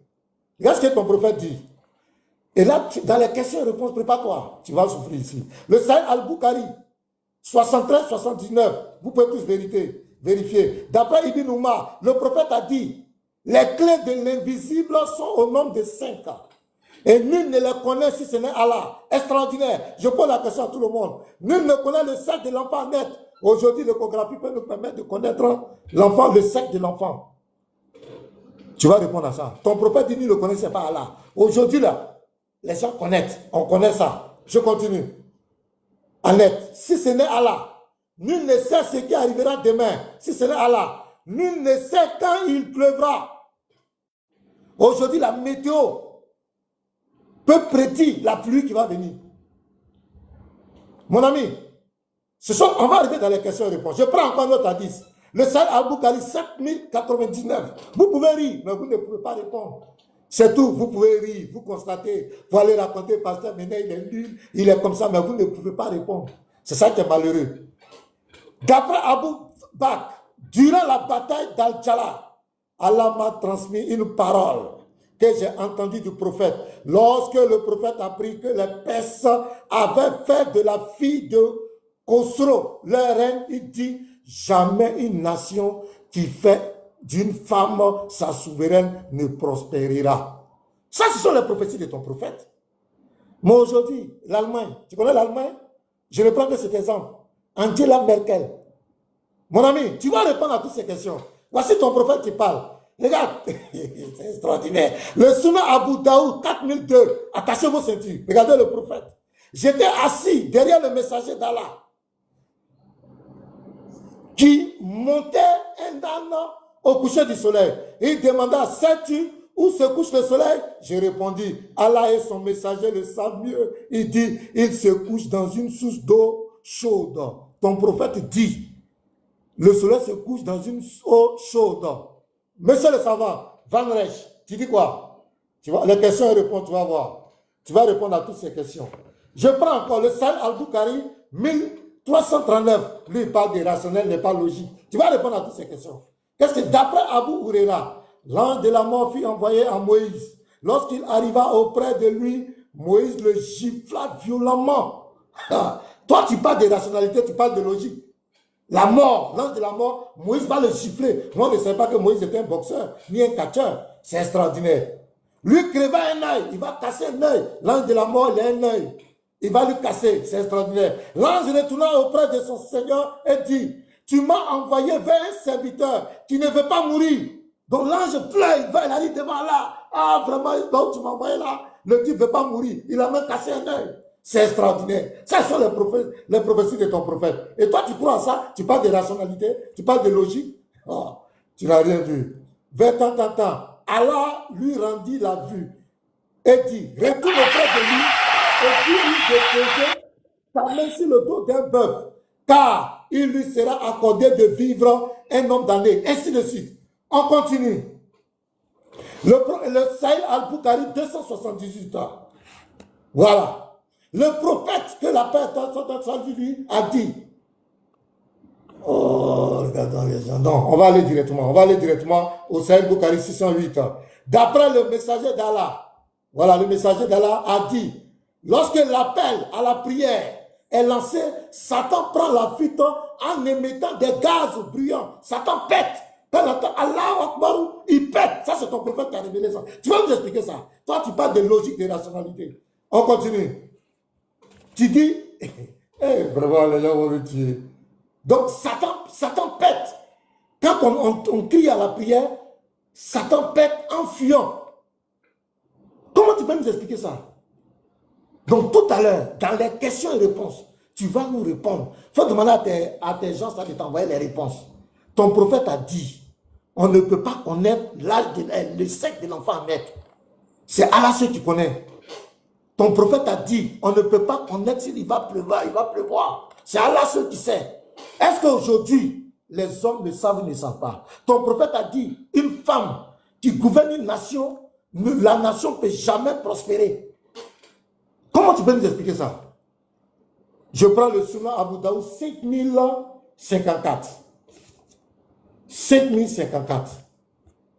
Qu'est-ce que ton prophète a dit là? Je vais lui écouter très bien. D'après Abu Hazar Al-Nali, lorsque le prophète d'Allah, salut soit sur lui, se couchait le soir, il disait, au nom d'Allah, je me suis prosterné devant Allah. Oh Allah, pardonne-moi mon péché, chasse mon démon. Aïe! Un prophète de l'Éternel qui a un démon. Il dit, chasse mon démon. Libère-moi de ma responsabilité et fais-moi entrer au plus haut conseil. Chasse mon démon. Ah, un prophète de Dieu qui a un démon. Monsieur Van Rej, comment vous pouvez nous expliquer? Vous qui parlez de logique, de rationalité, comment un prophète de l'Éternel peut avoir un démon? Excusez-moi, la vérité doit être dite. La vérité fait mal, mais elle doit être dite. On ne peut pas cacher la vérité. C'est vos sources qui le disent. Voilà, je vais lire encore. Tu as encore 20 secondes, pasteur. Tu as encore 20 secondes. Il me rend combien? 20 secondes. Ah, je voulais lire un dernier verset où le prophète, le Sahih Al-Bukhari 5763, où le prophète de l'islam a été ensorcelé. Il a été sous l'autorité, sous la puissance de Satan pendant un bon moment. Un véritable prophète de Dieu ne peut pas être sous la puissance de Satan. C'est pas possible. Merci, pasteur. Merci à toi. Merci. Von Reich, tu as 10 minutes. C'est parti, c'est à toi. Ok, très bien. Donc il a parlé pendant 10 minutes. Pasteur Ménard, il a parlé pendant 10 minutes. J'ai fait un seul argument. Un seul. Il en a fait 20 000. Des bouts d'arguments éparpillés un peu par ça. Par-ci, par-là, j'en ai fait qu'un seul des arguments, Pasteur Ménard. Tu n'as pas proposé une seule réponse, un seul argument à la prophétie que je t'ai citée de la prophétie des Romains. Tu as parlé pendant très longtemps. Il n'y a pas une seule objection que tu as donnée. Tu sais pourquoi tu es embêté? Tu es embêté parce que vous, les chrétiens, vous acceptez comme critère de la prophétie le fait de faire des prophéties, le fait de faire des miracles. Vous acceptez ça comme critère. Et je t'ai donné un exemple irréfutable du fait que Mohammed, il a fait une prophétie. Dans la sourate Rum, il a fait une prophétie et il a indiqué des choses qui n'étaient pas connues. Alors la seule chose que tu as dit oui, les savants musulmans ont interdit d'utiliser ça. Lesquels? T'en as cité aucun. Quel savant musulman a dit que c'était interdit? Ibn Mas'ud, compagnon du prophète, il te rapporte la prophétie des Romains. Qu'est-ce que tu racontes? De quoi tu parles? De quel savant musulman tu parles? Les compagnons, ils utilisent Surat Rum. Les savants utilisent Surat Rum. Razi utilise Surat Rum. Tabari utilise Surat Rum. Ibn Kathir utilise Surat Rum. Tous les commentateurs du Coran, ils utilisent Surat Rum comme argument. De quoi tu parles? Tu veux des savants contemporains? Cheikh Djibril Fouad, par exemple, il utilise Surat Rum avec Adna al-Ard. On continue? Non, on va pas continuer parce que t'as pas le niveau. En fait, je t'ai cité des arguments, il va falloir que tu y répondes. Comment tu expliques qu'un prophète, soi-disant un faux prophète dirigé par Satan, comment tu expliques qu'il peut faire des prophéties précises qui sont considérées comme extraordinaires par des chercheurs? Et je t'ai cité les noms des chercheurs. Je répète, James Howard Johnson, The Last Great War of Antiquity, page 360 et page 133, considéré comme phénomène extraordinaire. Édouard Guibon, considéré comme phénomène extraordinaire. Comment tu m'expliques qui c'est ça? Il y a que deux possibilités. Soit c'est un vrai miracle et dans ce cas c'est un prophète de Dieu et dans ce cas t'es embêté, tu deviens musulman tout de suite. Soit c'est pas un vrai miracle et dans ce cas toi, ton Dieu, il a égaré les musulmans. Il a égaré les musulmans, il leur a donné toutes les raisons de croire que le prophète Mohammed c'est un vrai prophète et finalement il les a égarés parce que c'était faux. Et si tu me dis que ton Dieu il peut faire ça, bah pourquoi ton Dieu il a pas égaré pourquoi ton Dieu il a pas égaré Jésus? Pourquoi ton Dieu il t'a pas égaré alors? Comment tu sais que la Bible c'est vrai dans ce cas-là? Si ton Dieu de toute façon il peut égarer même si t'as des arguments. Donc en fait, tu as un problème là. Tu vas m'expliquer, et je veux que tout le monde entende, tu vas devoir expliquer comment Mohammed au 7e siècle peut prévoir que les Romains vont l'emporter sur les Perses dans une période de 3 à 10 ans, ce qui était complètement imprévisible parce que les Romains, ils ont perdu Jérusalem, parce que les Romains, ils avaient plus d'argent, parce que les Romains, ils avaient une armée complètement disloquée. Comment Mohammed savait que la victoire des Perses contre les Romains a eu lieu dans l'endroit le plus bas sur Terre, qui n'était pas connu qu'à partir du 19e, 20e siècle? Comment il a pu savoir ça? Comment? Faut que tu nous expliques.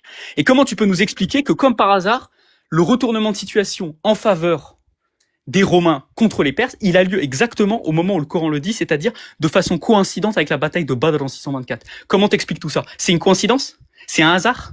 Ton Dieu, il fait des hasards? Peut-être que ton Dieu, il fait des hasards. De toute façon, il peut tout faire, ton Dieu. Il peut s'incarner, il peut faire des hasards, il peut mentir, il peut tout faire. Oui, apparemment, il y a même des prophètes qui luttent avec Dieu, de ce qu'on m'a dit. Donc, il va falloir que tu nous expliques un petit peu tout ça, Pasteur Ménard. Parce que tu peux pas balayer d'un revers de main tous les arguments que je t'ai donnés.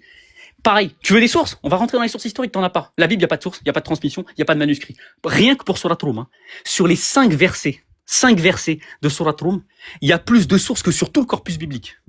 Sur 5 versets de la prophétie des Romains, tenez-vous bien, il y a plus de sources que sur tout le corpus biblique. Je cite les manuscrits. Manuscrits Surat les Romains. MS Or 2165, TIEM SE 321, TIEM SE 56, Marcel 16, Marcel 18.2, IS 1615I, Dame 01 27.1, Marcel 18.1, MA 6 165, Marcel 11. Rien que sur ça, on a 11 manuscrits, t'as rien. On a une prophétie inexplicable par des conditions matérielles, d'après les historiens eux-mêmes, documentée par des manuscrits du 1er siècle de l'Hégire, justifié par la stylométrie. Vous avez l'étude de Ben Amsadiri qui prouve que le Coran est écrit par un seul auteur, et qu'en plus, la Sourate Romain correspond précisément à la date où nous on la fixe, c'est-à-dire avant les événements. Comment, Pasteur Ménard, ton Dieu a fait pour donner tous les arguments aux musulmans? En fait, les musulmans, nous on a de la chance. Le Dieu de Pasteur Ménard, il nous donne tous les arguments. Et après, il veut qu'on le croie. Il veut qu'on croie au christianisme alors que son Dieu, il nous donne tous les arguments. C'est ridicule. Et d'ailleurs, le Dieu lequel on va croire? Jésus, le Fils, le Saint-Esprit, lequel? Celui qui s'est incarné, celui qui ne s'est pas incarné? D'ailleurs, question, c'est un petit défi. Parce qu'il nous dit, oui, Pasteur Ménard nous demande, c'est quoi la preuve que l'Éternel, il a parlé à Mohammed?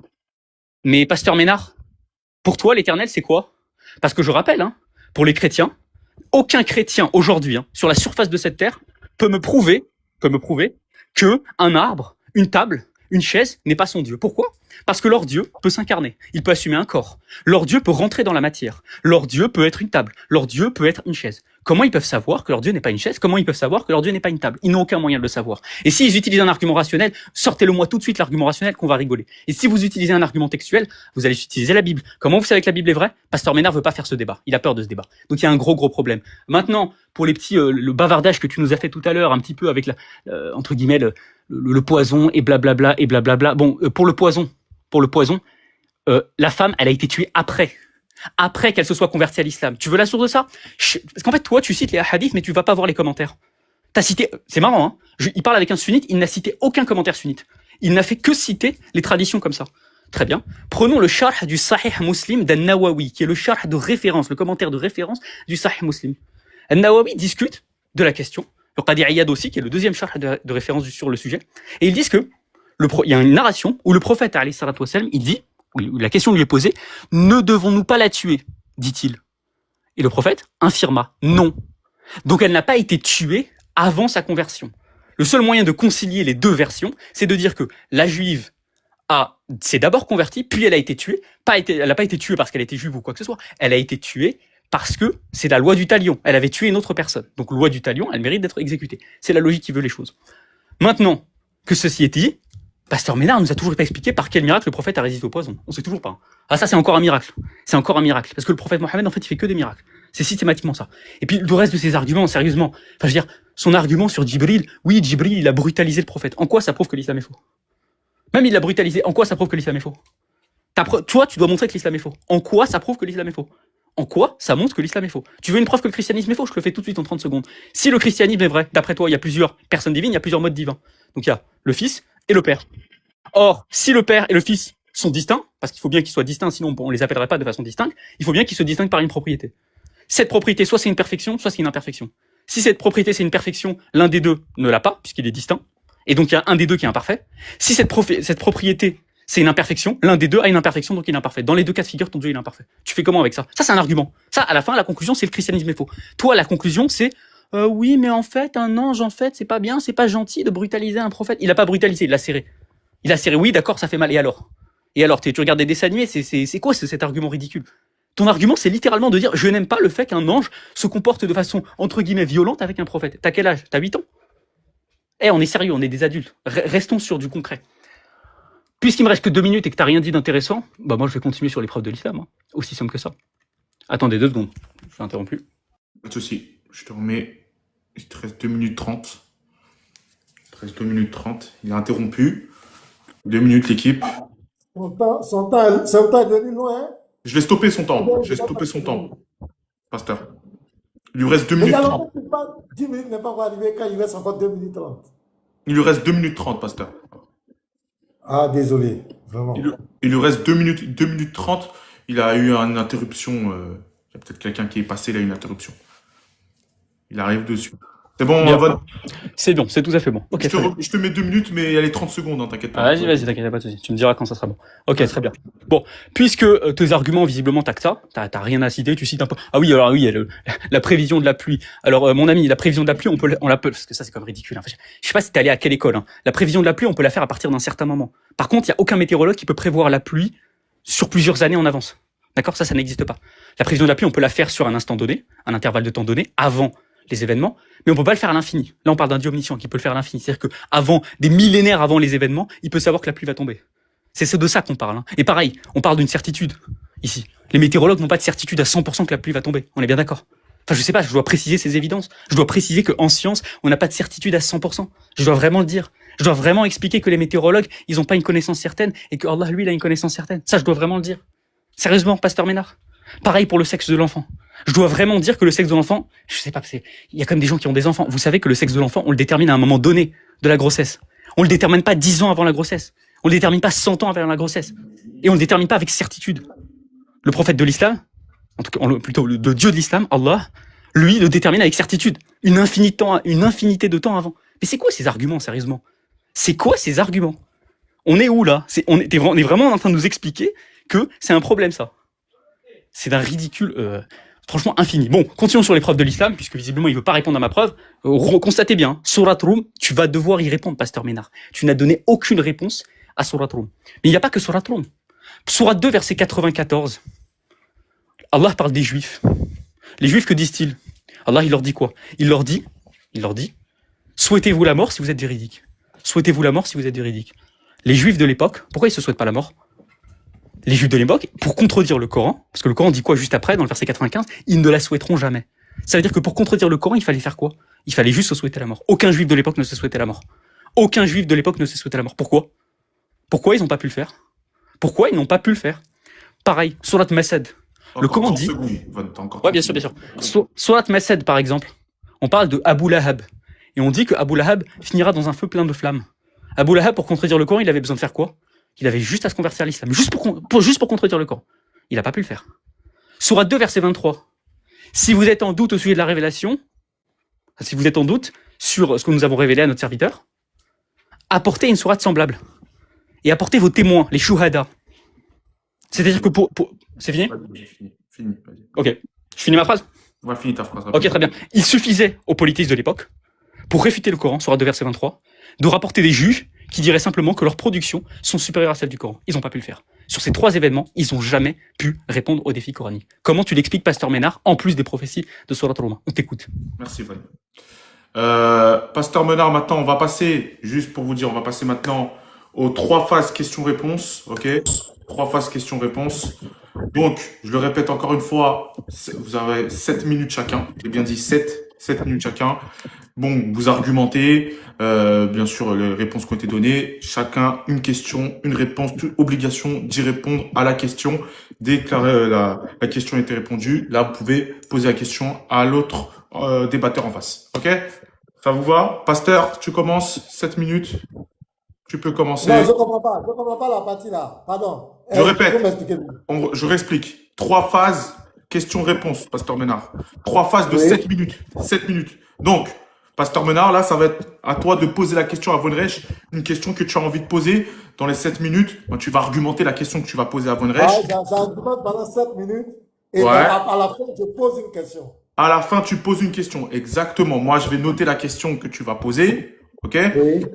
Vonreich, il va argumenter tout ce que tu as dit et il devra y répondre à ta question. Dès que la question a été répondue, dans les 7 minutes qui suivent, il doit te poser après une question, Vonreich, et on aura 3 phases comme ça, chacun. OK? Ok, merci. Donc, Parfait. Pasteur Benard, tu as 7 minutes. C'est parti. Voilà, tu peux. Ok, merci beaucoup. Moi, ça me fait tellement rire. Le monsieur, il est carrément à l'ouest. Il s'en va pas en prophétie. Il dit non, c'est ça. Donc, c'est prophétie des Romains qui prouve que ton prophète est vrai, quoi. Ah, monsieur. C'est quand même. On va y revenir. Tu dis que c'est ta question. Enfin, tu vas me poser la question. Sinon, dans la Bible, ici, là, il y a une femme qui avait un esprit de python, qui a dit quelque chose de vrai. Qui a dit, mais on va revenir à ça. Moi, je reviens sur ma question. Je reviens sur mon défi que le monsieur ne peut pas relever. Il est en train de tergiverser. Écoutez très bien. Le Sunna Abu Daoud, 4512. Écoutez mes frères, ce n'est pas moi qui ai écrit. Ce n'est pas nous les chrétiens qui avons écrit ça. Et c'est ça qui clôt le débat. Je lis. D'après Abu Huraira, le messager d'Allah acceptait les présents mais refusait l'aumône. Wad ibn Bakia nous a rapporté ailleurs, d'après Khalib, d'après Mohamed Ibn Am, qui tenait cela d'après Abu Salama, le messager d'Allah.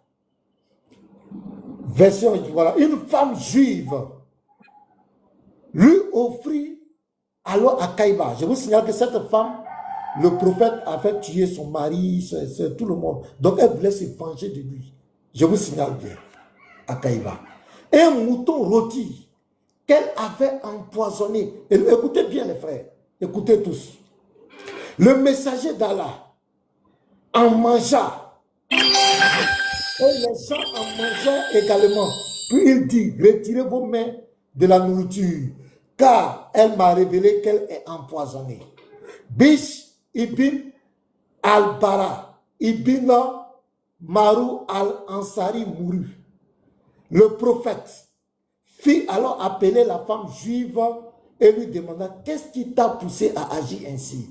Elle répondit, écoutez très bien. Elle répondit, si tu étais prophète, voici notre thème. Voici le thème. Si on dit qu'elle allait faire prophétie, il y a des faux prophètes encore du moins ici partout dans le monde qui disent des choses sur la vie des gens, qui révèlent des choses, même ce que tu as mangé hier. Il est capable de te dire, voici ce que tu as mangé. La divination. Je continue. Si tu es prophète, cela ne te nuirait pas. Ça veut dire que si tu es prophète, le poison ne va pas te faire du mal. Ça ne va pas te faire du mal. Voilà le défi. Mais si tu étais roi, je te ferai disparaître. Le messager d'Allah donna alors un ordre à son sujet et elle fut tuée. Il a ensuite parlé de la douleur qu'il a tuée. Je continuais à souffrir à cause de la bouchée que j'avais mangée à Kaïba. C'est à ce moment-là qu'elle m'a sectionné la haute. quand tu vas prendre la parole, réponds à tout le monde, devant tout le monde. Est-ce que le poison a nui à ton prophète, oui ou non? Parce qu'il dit, je continue à souffrir à cause de la honte. Je prends le nectar cacheté. À la page 726 à 727. La douleur ne cessa d'augmenter. Et le prophète ressentit l'effet du poison qu'il avait ingurgité à Kaïba. Il dit à Aïcha, oh Aïcha, je ne cesse de ressentir la souffrance que m'a fait éprouver le mets que j'ai mangé à Taïba. Le moment est venu où mon aorte va se briser sous l'influence de ce poison. Et après, le chapitre ici, c'est là que le prophète va mourir. Je pose la question à tous. Monsieur le savant, Von Reich, je demande pardon devant tout le monde. Est-ce que l'objectif de la femme dont le poison devait nuire à ton prophète, est-ce que le poison a nuit à ton prophète? Selon les deux sources musulmanes que je viens de lire. C'est ça la question, pasteur. C'est ça la question. C'est le nœud de la question. Donc, il faut noter ça. Est-ce que le poison a nuit au prophète, c'est ça? A nuit à ton prophète. Parce que la femme dit, si tu étais prophète, cela ne te nuirait pas. A nuit au prophète. Voilà. Maintenant, selon ce que j'ai lu, est-ce que ça nuit à ton prophète? Je ne dis pas, il est mort 10 ans, 50 ans après, il est tant, la viande a fait quoi? Est-ce que ça la nuit? Est-ce que ça nuit à ton prophète? Voilà, il faut que tu répondes à cette question. Maintenant, je reviens. Mon défi encore, je t'ai dit, donne-moi un seul verset où l'Éternel, le Dieu véritable, le Dieu d'Israël, a parlé à ton prophète. Je t'ai dit, jusqu'à ce que le débat va finir, tu ne pourras jamais relever ce défi. Et on est là, tu ne pourras jamais. Ça va venir à ma deuxième question. Montre-moi où le Dieu d'Israël a parlé à ton prophète, où il a dit l'islam c'est sa religion, où il dit il a envoyé Mohamed comme son prophète. Montre-moi ça, où il lui a parlé. Où il a parlé dans le Coran. Je dis, l'esprit qui a révélé le Coran, c'est cet esprit qui est venu le brutaliser. Et tu l'as dit, il a serré. Toi-même, tu as reconnu qu'il a serré. Celui qui parle dans le Coran, c'est cet esprit. C'est cet esprit qui dit qu'Allah a dit, c'est lui Allah, c'est lui Allah. C'est cet esprit-là qui parle. Sinon, le Dieu véritable n'a jamais parlé à ton prophète. Comment Dieu envoie un prophète, ne lui parle pas? Moi, je n'ai pas dit, il est descendu, il a pris la forme. Je dis, il lui parle. Tous les prophètes disent, ainsi parle l'Éternel. Montre-moi où Mohamed a dit, ainsi parle l'Éternel. Où il a dit? Et pour ta gouverne, l'Éternel, le Dieu d'Israël, n'est pas le Seigneur de la Kaaba. L'Éternel, le Dieu d'Israël, ne peut jamais ordonner de prendre des cailloux pour lapider Satan ou d'embrasser des pierres. Donc je suis désolé. Monsieur Von Reich, donc ma question, est-ce que le poison nuit à ton prophète? Il faut que tu répondes à cette question. Si tu ne réponds pas, le débat est clos. Tu réponds, tu es KO, tu ne réponds pas, c'est fini. Donc, je me mute. Merci, Pasteur Ménard. Juste pour prévenir, vu qu'il est déjà 17h47, on fera deux phases de questions de 7 minutes, deux phases de questions-réponses 7 minutes chacun. On ne pourra pas faire 4 ou 3 phases parce qu'on est déjà 17h47. Von Reich, c'est parti. Tu dois répondre à la question, est-ce que le poison a nuit au prophète? Tu as 7 minutes, bien sûr, pour argumenter tout ce qu'il a dit et répondre à la question. Très bien. Donc, je sais pas si on m'entend bien parce que je suis dehors. Ouais, on t'entend très bien, Von. Ok, très bien, parfait. Donc, en fait, c'est très intéressant quand même. Ça fait depuis tout à l'heure que tu répètes ta même question. Ça fait depuis tout à l'heure que j'y ai répondu. Et ça fait depuis tout à l'heure que je t'ai demandé le nom d'un poison qui agit 4 ans après ou 5 ans après. Parce que ça n'existe pas. Et tu m'en as cité aucun. Donc, je vais répéter ma question. Et ensuite, je vais répondre à la tienne. Je vais répéter une dernière fois ma question. Que tout le monde l'entende. Je vais noter. Quel poison, écoute bien, quel poison agit 4 ans à 5 ans après les faits, alors même que ça a tué un homme adulte sur le coup. Ça n'existe pas. Quel poison agit à 4 ans à 5 ans? Voilà. Sur un homme, Et alors son explication ridicule de oui, non, mais en fait, lui, il l'a mâché, il l'a pas avalé. Ça n'a rien à voir. Quand tu mâches du poisson, tu vas forcément en avaler. Tu sais, avec la salive, etc. Les toxines, tu vas les ingérer. Je sais pas, on est en 4e ou quoi? Évidemment que si tu mâches quelque chose qui est chargé de poison, tu vas ingérer du poison. C'est une évidence, en fait. On doit répéter ce genre d'évidence. Donc, quel poison a fait ça.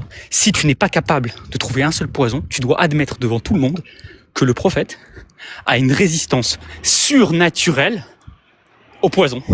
Et que donc, ton Dieu qui a créé toute chose, il a créé cette résistance au prophète. Et donc, tu dois admettre ça devant tout le monde. Ça, c'est le point.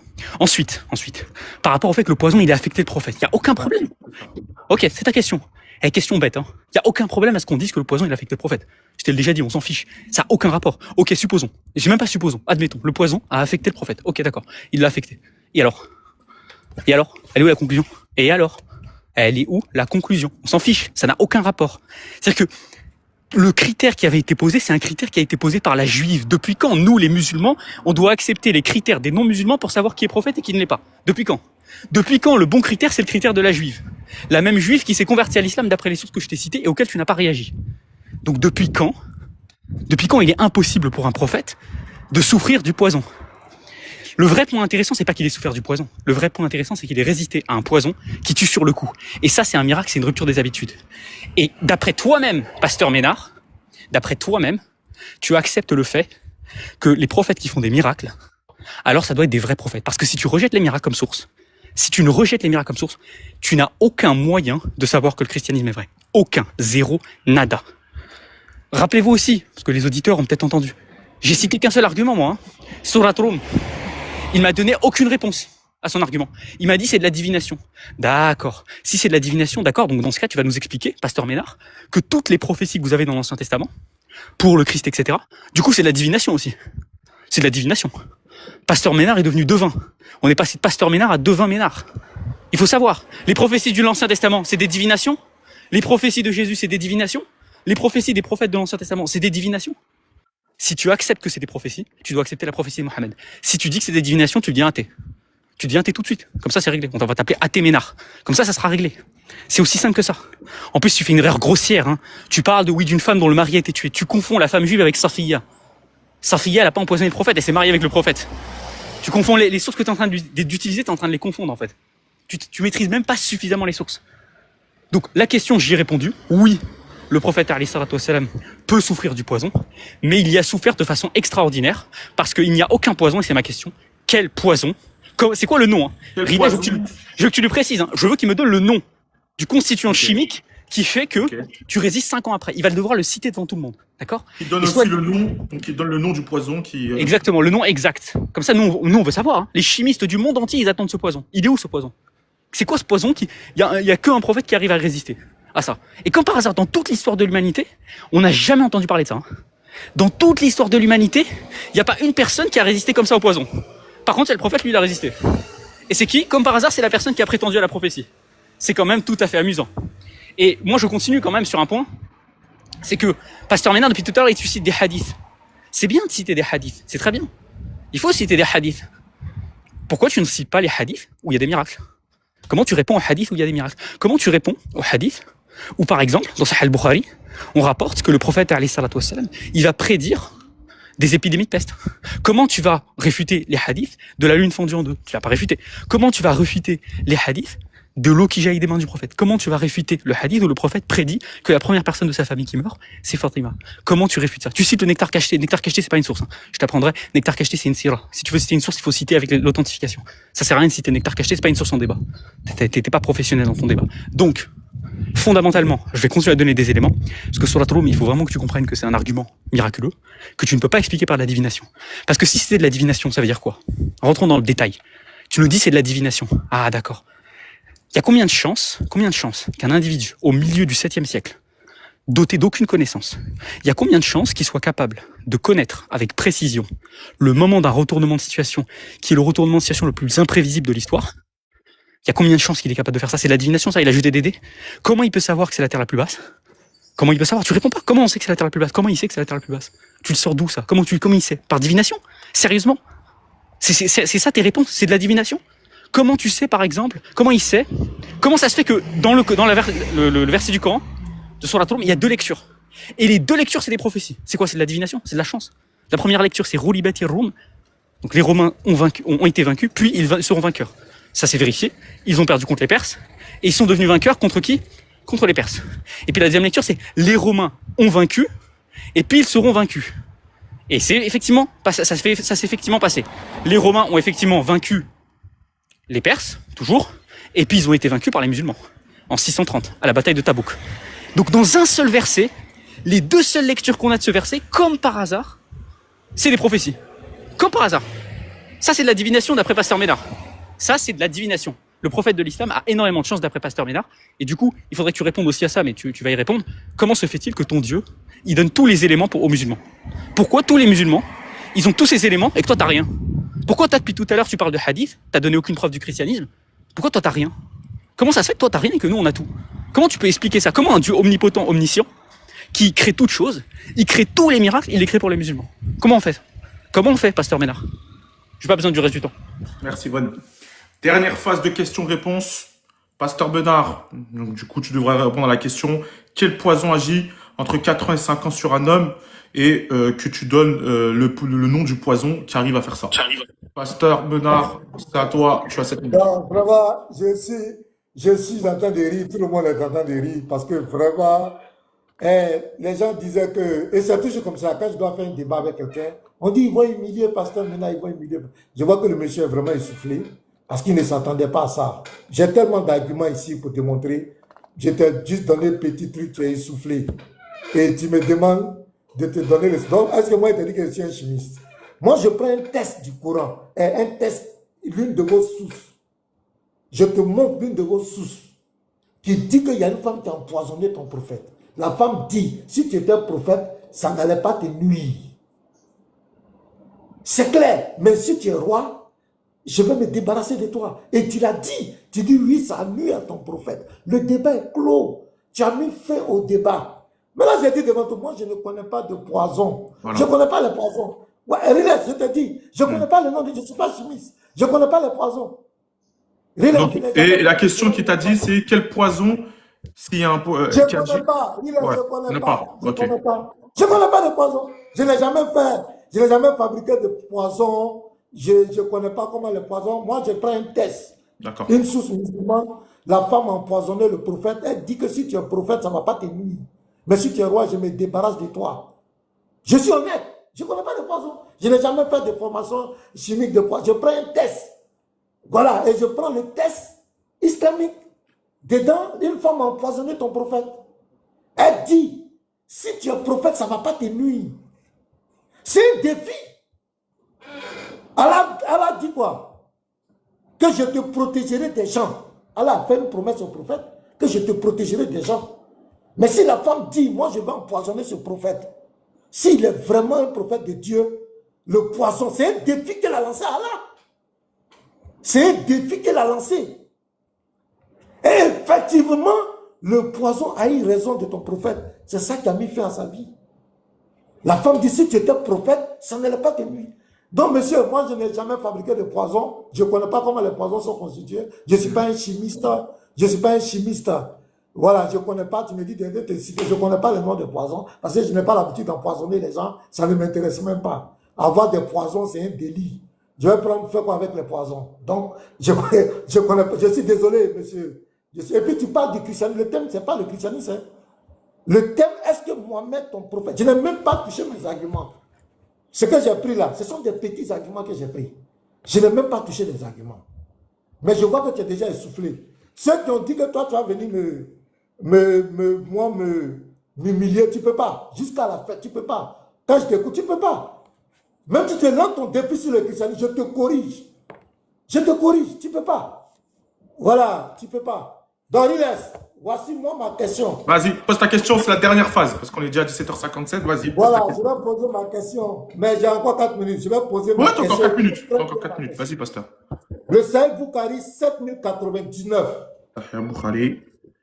7099. D'après Abou Bakr, durant la bataille d'Al-Jamal, Allah m'a transmis une parole. Très bien, c'est Allah qui lui a transmis une parole. Entendu du prophète. Lorsque le prophète apprit que les Perses avaient fait de la fille de Khosrow, il dit jamais. Il dit jamais une nation qui fait d'une femme sa souveraine ne prospérera. Cette prophétie devant tout le monde ne peut pas être vraie. Là, c'est une fausse prophétie parce que nous avons des femmes qui ont dirigé des nations. Je prends l'exemple d'Angela Merkel. Elle a fait combien de mandats? Les Allemands même ne voulaient pas la laisser. Parce que dans son règne, l'Allemagne était la première puissance en Europe. Monsieur Van Reich, est-ce que ton prophète a dit vrai dans cette prophétie? Donc, est-ce que le prophète a dit vrai dans cette prophétie? Dans cette prophétie, disant qu'une femme qui dirige une nation ne peut jamais prospérer. Cette nation ne peut jamais prospérer. Dans cette prophétie. Alors que je prends l'exemple d'Angela Merkel, qui est une femme en Allemagne. L'Allemagne, à son temps, je ne sais pas, actuellement, l'Allemagne était la première puissance en Europe. Cette femme a fait plusieurs mandats.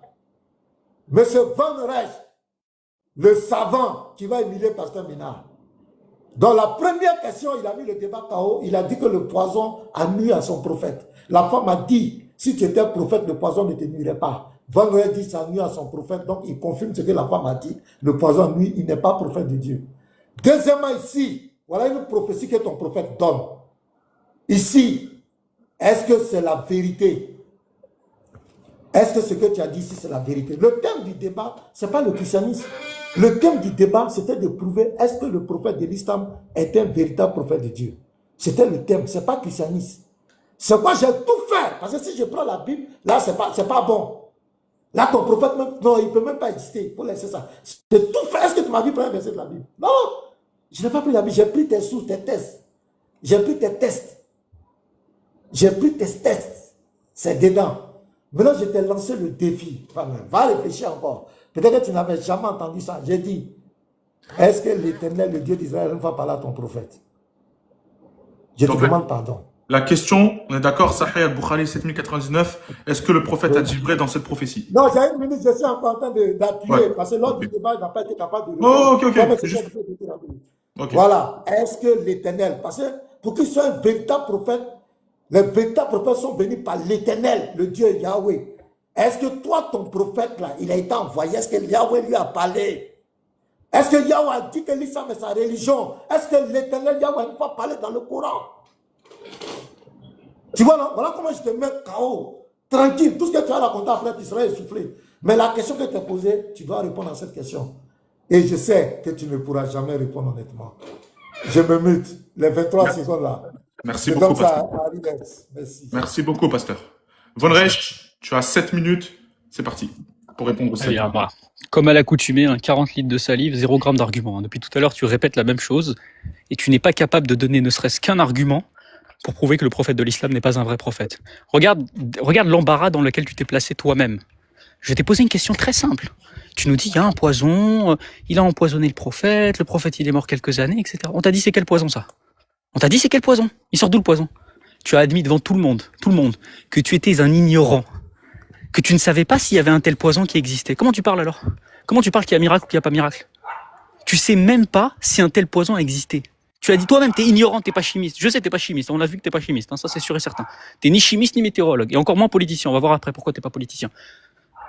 Si il n'y a aucun poison qui existe, et il n'y en a pas, tu peux chercher si tu veux, tu peux chercher jusqu'à demain matin. S'il n'y a aucun poison qui existe sur cette terre et qui a été capable de tuer un homme sur 4 ans, sur 5 ans, sur 6 ans, sur un intervalle de temps long, alors qu'il tue un autre homme sur le coup, si aucun de ces poisons n'existe, alors ça veut dire comment il a fait le prophète? Il a fait comment le prophète? S'il n'y a pas de poison comme ça qui existe, il a fait comment pour résister? Il a fait comment? C'est une question simple, il a fait comment? Tu sais toi-même qu'il n'y a pas de poison qui existe, comment il a fait alors? Le prophète de l'islam, il a fait comment? S'il n'y a pas de poison comme ça qui existe, il a fait quoi? La seule explication qui reste, pasteur Ménard, la seule explication qui reste, c'est que ton Dieu, il a fait en sorte que le prophète de l'islam résiste au poison. C'est la seule explication. T'as pas d'autre explication. T'as pas de poison. Tu peux pas m'en citer un. Donc, devant tout le monde, tu dois admettre que le Dieu du christianisme, il défend le prophète de l'islam et il le fait survivre au poison. Il le fait survivre au poison. Et ça, tu sais comment ça s'appelle, ça? Ça s'appelle un miracle. Et tu sais, c'est quoi un miracle? C'est une preuve de confirmation. Donc là, le pasteur Ménard ou le pasteur Regard ou je sais pas quel pasteur encore, il est en train... T'inquiète, il a passé. Ce pasteur-là, il est en train de nous expliquer que dans l'argument qu'il fait, il y a une preuve. Il y a une preuve de l'islam. Il y a une preuve que le prophète de l'islam, lui, il résiste à des poisons. Il résiste à des poisons qui n'existent même pas. Il résiste à des trucs que personne ne peut résister. C'est quand même tout à fait étonnant. Et rappelez-vous, hein, ça fait maintenant plus d'1 heure qu'on débat. Plus d'1 heure qu'on débat. J'ai cité un seul argument pour la prophétie de l'islam. Un seul. Un seul. Hein. J'ai pas cité 2, 3, je suis pas allé dans tous les sens. Hein. Un seul argument. Surat Rum. Triple prophétie. La terre la plus basse. Double prophétie avec les lectures. Comment Pasteur Ménard explique ça? Comment Pasteur Ménard explique ça? Depuis tout à l'heure, il joue l'anguille. Depuis tout à l'heure, il dribble. Il zigzague. Il a jamais répondu à ce point-là. Jamais. Il répond pas au poison. Il répond pas à la prophétie. Il répond à quoi, Pasteur Ménard? Il répond à rien du tout. Il répond à rien du tout. Maintenant, pour ta question. Ouais. Ta question, elle est d'un ridicule. Sérieusement. Déjà, ton exemple d'Angela Merkel, ça marche pas. Hein. Angela Merkel, je sais pas si tu sais. Hein. Bon, déjà, l'Allemagne était première puissance d'Europe avant Angela Merkel. Tu veux que je te répète la question ou pas, Von Reich? J'ai pas besoin. Non, t'as pas besoin de répéter. T'inquiète pas. Il connaît même pas sa question. Angela Merkel, l'Allemagne était première puissance d'Europe avant Angela Merkel. Donc la prospérité de l'Allemagne, elle vient pas d'Angela Merkel déjà, pour commencer. Je te donne un petit cours de politique. Ensuite, Angela Merkel, prospérité? T'es sûr? Je pense que tu connais pas vraiment le mandat d'Angela Merkel. Hein. T'as pas un peu étudié. Angela Merkel, c'est vieillissement de la population. Angela Merkel, c'est nécessité d'ouvrir les frontières à la crise migratoire en 2015 précisément parce que les Allemands ne peuvent plus effectuer un certain nombre de travaux. Les vieux Allemands sont obligés de travailler. Ça, c'est Angela Merkel, ça. Donc prospérité, bon, ça c'est quand même un peu ridicule. Et puis prospérité, s'il te plaît. Prospérité. Angela Merkel, c'est dépendance énergétique à la Russie. Prospérité, hein, c'est ça que t'appelles. Hein. C'est l'exemple que t'as donné. Ensuite, ça c'est si moi j'admets que la prospérité, c'est une prospérité physique, c'est une prospérité matérielle. Mais pasteur, t'es pasteur, non? La vraie prospérité, elle est quoi? Elle est pas matérielle, la vraie prospérité. La vraie prospérité, elle est spirituelle. La vraie prospérité, c'est la réussite. Moi, j'ai pas vu dans les journaux que l'Allemagne était devenue islamique. Hein. J'ai pas vu dans les journaux que l'Allemagne était une nation islamique. J'ai pas vu non plus dans les journaux que l'Allemagne était une nation fervente chrétienne. Je sais pas qui a vu ça dans les journaux, mais si jamais, Pasteur Ménard, t'as vu ça dans les journaux, tu m'envoies le journal. Ça n'existe pas. Donc l'Allemagne n'a pas de prospérité économique spécifiquement liée à Angela Merkel, et elle n'a pas de prospérité spirituelle ou religieuse, pas du tout. Donc il te reste quoi? Et dans le texte, on parle de souverain. Angela Merkel, c'est pas la souveraine. En Allemagne, il y a un fonctionnement qui est, il y a le président et il y a la chancelière. La chancelière, c'est pas la souveraine de l'Allemagne. C'est pas la chancelière. Il y a 2 fonctions. Président de l'Allemagne, là c'était Frank-Walter Steinmeier, et chancelière. Et Angela Merkel était chancelière. Donc vas-y, même en politique, t'es éclaté au sol. Comment tu veux qu'on discute, s'il te plaît? Donc ton argument de la prophétie de je sais pas quoi là, ça n'a aucun sens. La question c'est, est-ce que la prophétie a dit vrai dans cette Non, je vais poser ma question maintenant. Je vais poser ma question. Ça, c'était pas ma question. Ça, c'est un enfantillage, ça. Non, mais dans sa question, c'était, en gros, on est d'accord que le prophète a bien dit vrai, du coup, dans cette prophétie. Comme ça, au moins. Oui, le prophète a dit vrai dans cette prophétie. Cette prophétie ne concerne pas la prospérité. Bon, mais 3 points. D'une part, l'exemple qu'il a cité, il est mauvais. L'exemple de l'Allemagne, c'est un mauvais exemple parce qu'il connaît pas la géopolitique. Deuxième point, la prospérité, c'est pas une prospérité physique, matérielle. Et troisième point, on parle d'un souverain. Angela Merkel n'est pas un souverain. Là, c'est des régimes démocratiques et c'est des régimes constitutionnels. Il n'y a pas de souverain, ça ne veut rien dire. C'est la nation qui est souveraine. Mais bon, il apprendra ça quand il fera de la philosophie politique. Après être devenu chimiste et après nous avoir donné le nom du poison. Hein, parce qu'il lui manque beaucoup de travail à Pasteur Ménard. Maintenant, ma question. Maintenant, ta question, Van, vas-y. Ma question. Tu savais pas pour le poison. Je te pardonne. Explique-moi, s'il te plaît, Pasteur Ménard. C'est ta dernière chance, hein. Explique-moi, s'il te plaît, comment le prophète de l'islam, il peut savoir que les Romains, dans une situation catastrophique, où ils perdent Jérusalem, ils perdent le Saint-Sépulcre, ils perdent leur territoire, ils se font percer en Anatolie, ils se font percer en Palestine, etc. Comment il aurait pu savoir que dans une période de 3 à 10 ans, il y a un retournement de situation, alors même qu'il est considéré comme extraordinaire par les historiens? Explique-moi comment il savait que les Romains ont été vaincus dans la terre la plus basse, comment ils savaient que c'était la terre la plus basse. Explique-moi comment c'est possible que le retournement de situation, il coïncide avec ce que dit le Coran, à savoir à la bataille de Badr.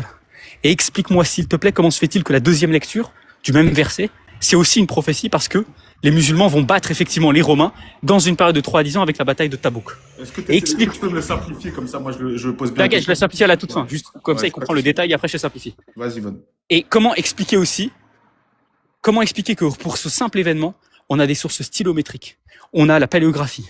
Comment expliquer que pour ce simple événement, on a une étude, par exemple, Jan Malek Bolen a fait une étude qu'on appelle une étude rhétorique, ce qu'on appelle la rhétorique sémitique sur Sourate les Romains. Comment t'expliques que cette étude arrive à la conclusion que Sourate Romain est un tout unifié et qu'elle ne peut pas être une production tardive? Comment t'expliques ça? Comment t'expliques que toutes les sources historiques convergent vers le fait que cette prophétie était bien une prophétie extraordinaire? Du coup, pour la faire simple, comme ça Donc, tu la notes. donc la question, Ok. explique-moi s'il te plaît comment le prophète de l'islam il peut savoir que dans une Tout ça, période simplement, tout ça. Comment il a fait tout ça? Comment il sait? 3 à 10 ans, ouais, de 3 à 10 ans, si tu, donc de 3 à 10 ans que comment la prophétie s'est faite, c'est Comment ça? tous les éléments de Surat Rum, simplement, du prologue de Surat Rum, ont pu être réalisés par le prophète? Comment? Puis, Par quelle magie? Qui nous explique? dont le prophète de l'islam a réalisé du coup la prophétie des Surat al-Rum. Oui. Qui nous explique? Oui. Les Surat, excuse-moi. Quand les gens demandent les preuves en bas, j'ai donné les preuves. J'ai cité les noms des articles. On pouvait aller vérifier, au cas où. Rum. Donc, comment il a pu savoir que dans une période de 3 à 10 ans, les Romains... C'est tous les éléments, c'est pas juste la prophétie, c'est tous les éléments que j'ai donnés. La terre la plus basse, la prophétie 3 à 10 ans, le fait que dans la deuxième lecture, il y a aussi une prophétie, le fait que la prophétie coïncide avec la bataille de Badr. Tous ces éléments-là, comment il l'a su en fait? Il les sort d'où? Parfait, merci Von. Pasteur Menard, c'est parti, tu as 7 minutes pour répondre à la question. Bon, Et je après, suis vraiment désolé. et après, on passera à la conclusion de 3 minutes chacun. Voilà, je suis vraiment désolé. Il n'a pas la sourate n'a pas lu toutes les questions qu'il a posées, tout ça là. Moi, je n'ai pas vu. Le verset, c'est lequel? Il a raconté des choses en l'air. Bon, on ne sait pas. Sérieux. Il n'a pas lu le verset. Il a raconté des choses. La terre la plus basse. Attends, c'est quel verset?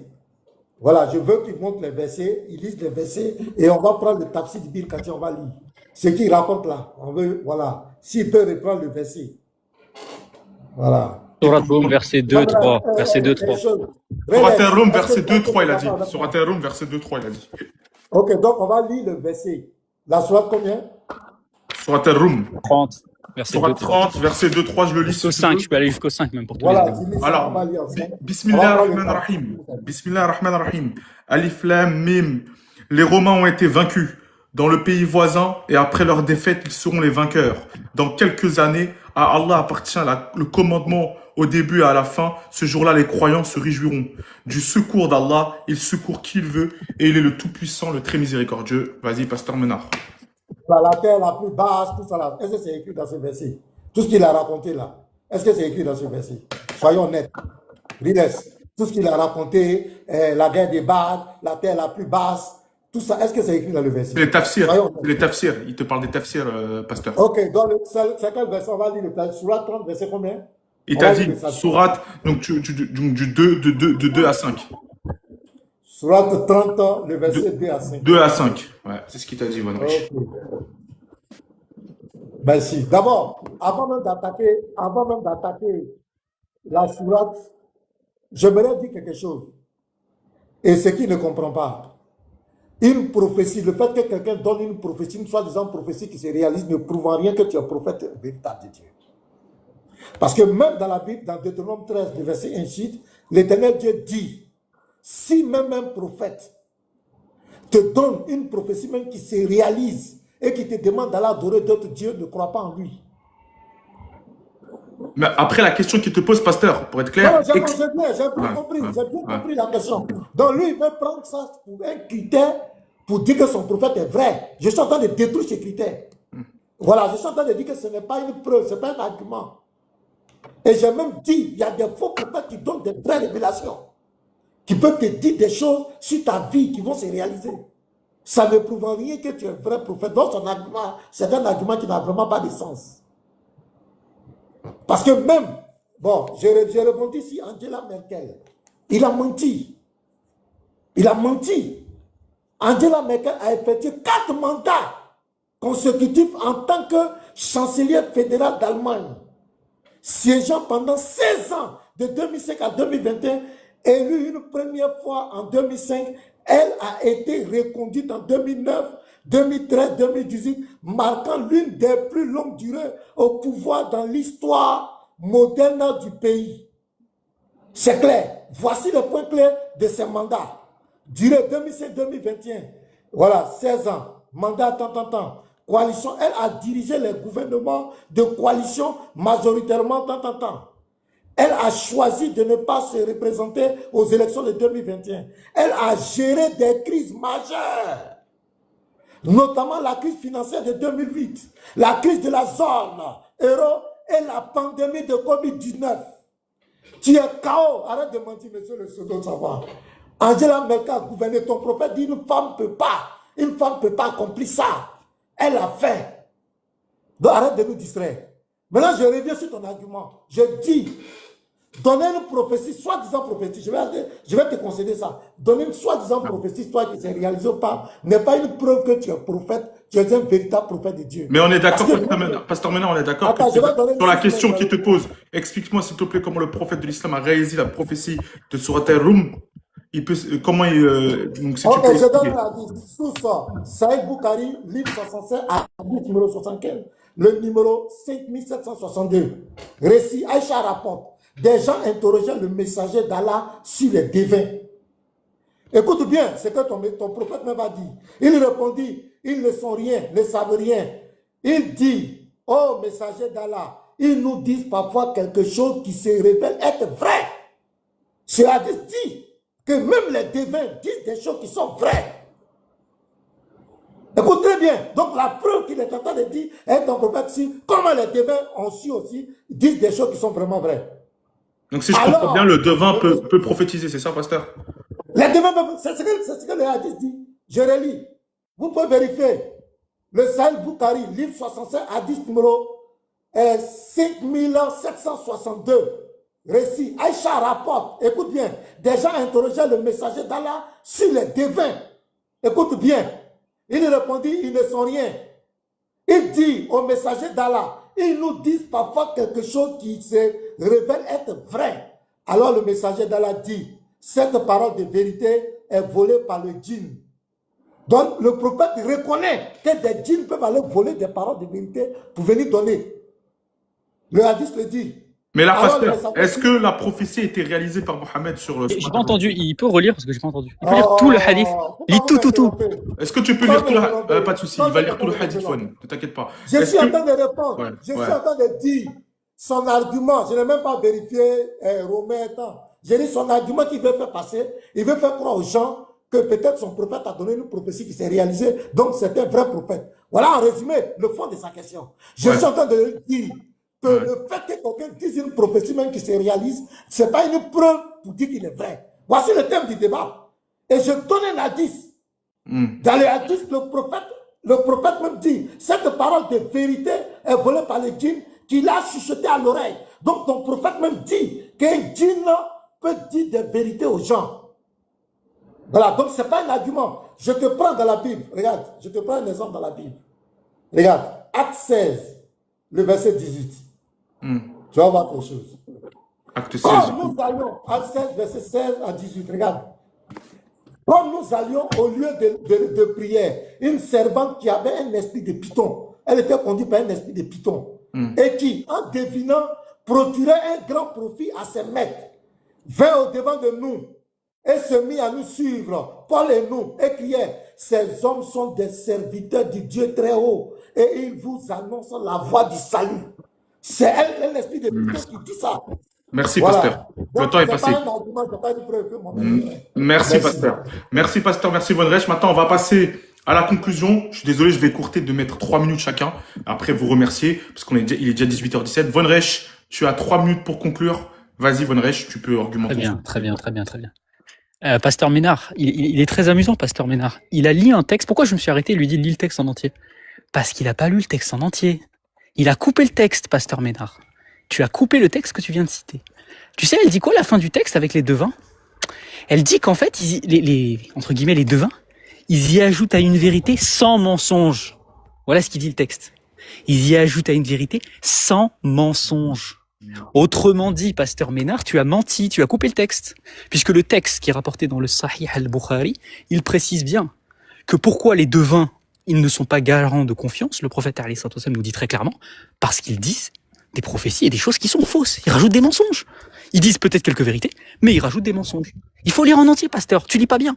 T'es pas bon en chimie, t'es pas bon en politique, et t'es pas bon en lecture. Il faut trouver une nouvelle vocation, je pense. Et c'est marrant, hein. Vous avez vu comment il a gagné du temps? Il essayait, il parle. Et comment t'as expliqué Sourate et Romains? T'as pas expliqué. Tu nous as dit, une prophétie, c'est pas une preuve. D'accord, c'est quoi un prophète alors? Prophète qui prophétise. Donc ça veut dire que d'après toi, une prophétie, c'est pas une preuve. D'accord. Donc les miracles, c'est pas des preuves. Les prophéties, c'est pas des preuves. Résultat des courses, chez les chrétiens, il n'y a pas de preuve. Il n'y a pas de preuve. Et ne me dis pas la confirmation avec la Torah, parce que la Torah, comment tu la prouves? Avec des miracles et des prophéties. Et si tu la prouves pas avec des miracles et des prophéties, il n'y a pas de preuve. Donc les chrétiens, c'est des athées. Ils n'ont pas de preuve. Des athées avec une croix autour du cou. Vous n'avez pas de preuve. Vous refusez toutes les preuves. Et j'insiste bien, hein, Riles, la question que j'ai posée, c'est comment il explique. Il n'a pas expliqué. Il a expliqué ou il n'a pas expliqué? Ou c'est moi qui suis fou? Il n'a pas expliqué. Il a juste dit c'est pas un critère. D'accord, c'est pas.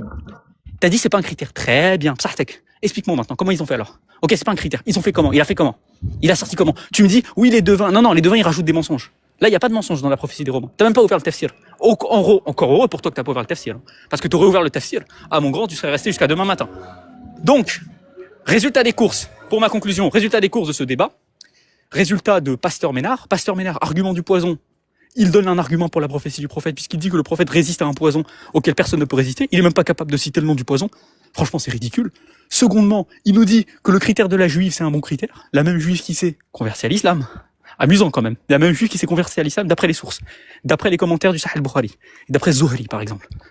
Problématique pour toi. Ensuite, son argument de « aucune femme ne prospérera ». Il nous a parlé d'Angela Merkel. Il nous a dit « oui, Angela Merkel, je sais pas quoi, elle est restée longtemps ». On s'en fout qu'elle soit restée longtemps. On te parle de prospérité. Pas de prospérité. Bref, fin du débat, j'ai fait un argument. Miracle de Surat Rum, Pasteur Ménard est resté bouche bée. Il n'a pas pu citer un seul contre-argument. Il a pataugé pendant 1 heure et tout le monde l'a vu. Merci à tous. Merci, Yvonne. Rapidement, je vais vous remercier dès qu'il a fini la conclusion. Vas-y, c'est à toi, Pasteur Ménard. Tu as 3 minutes pour conclure.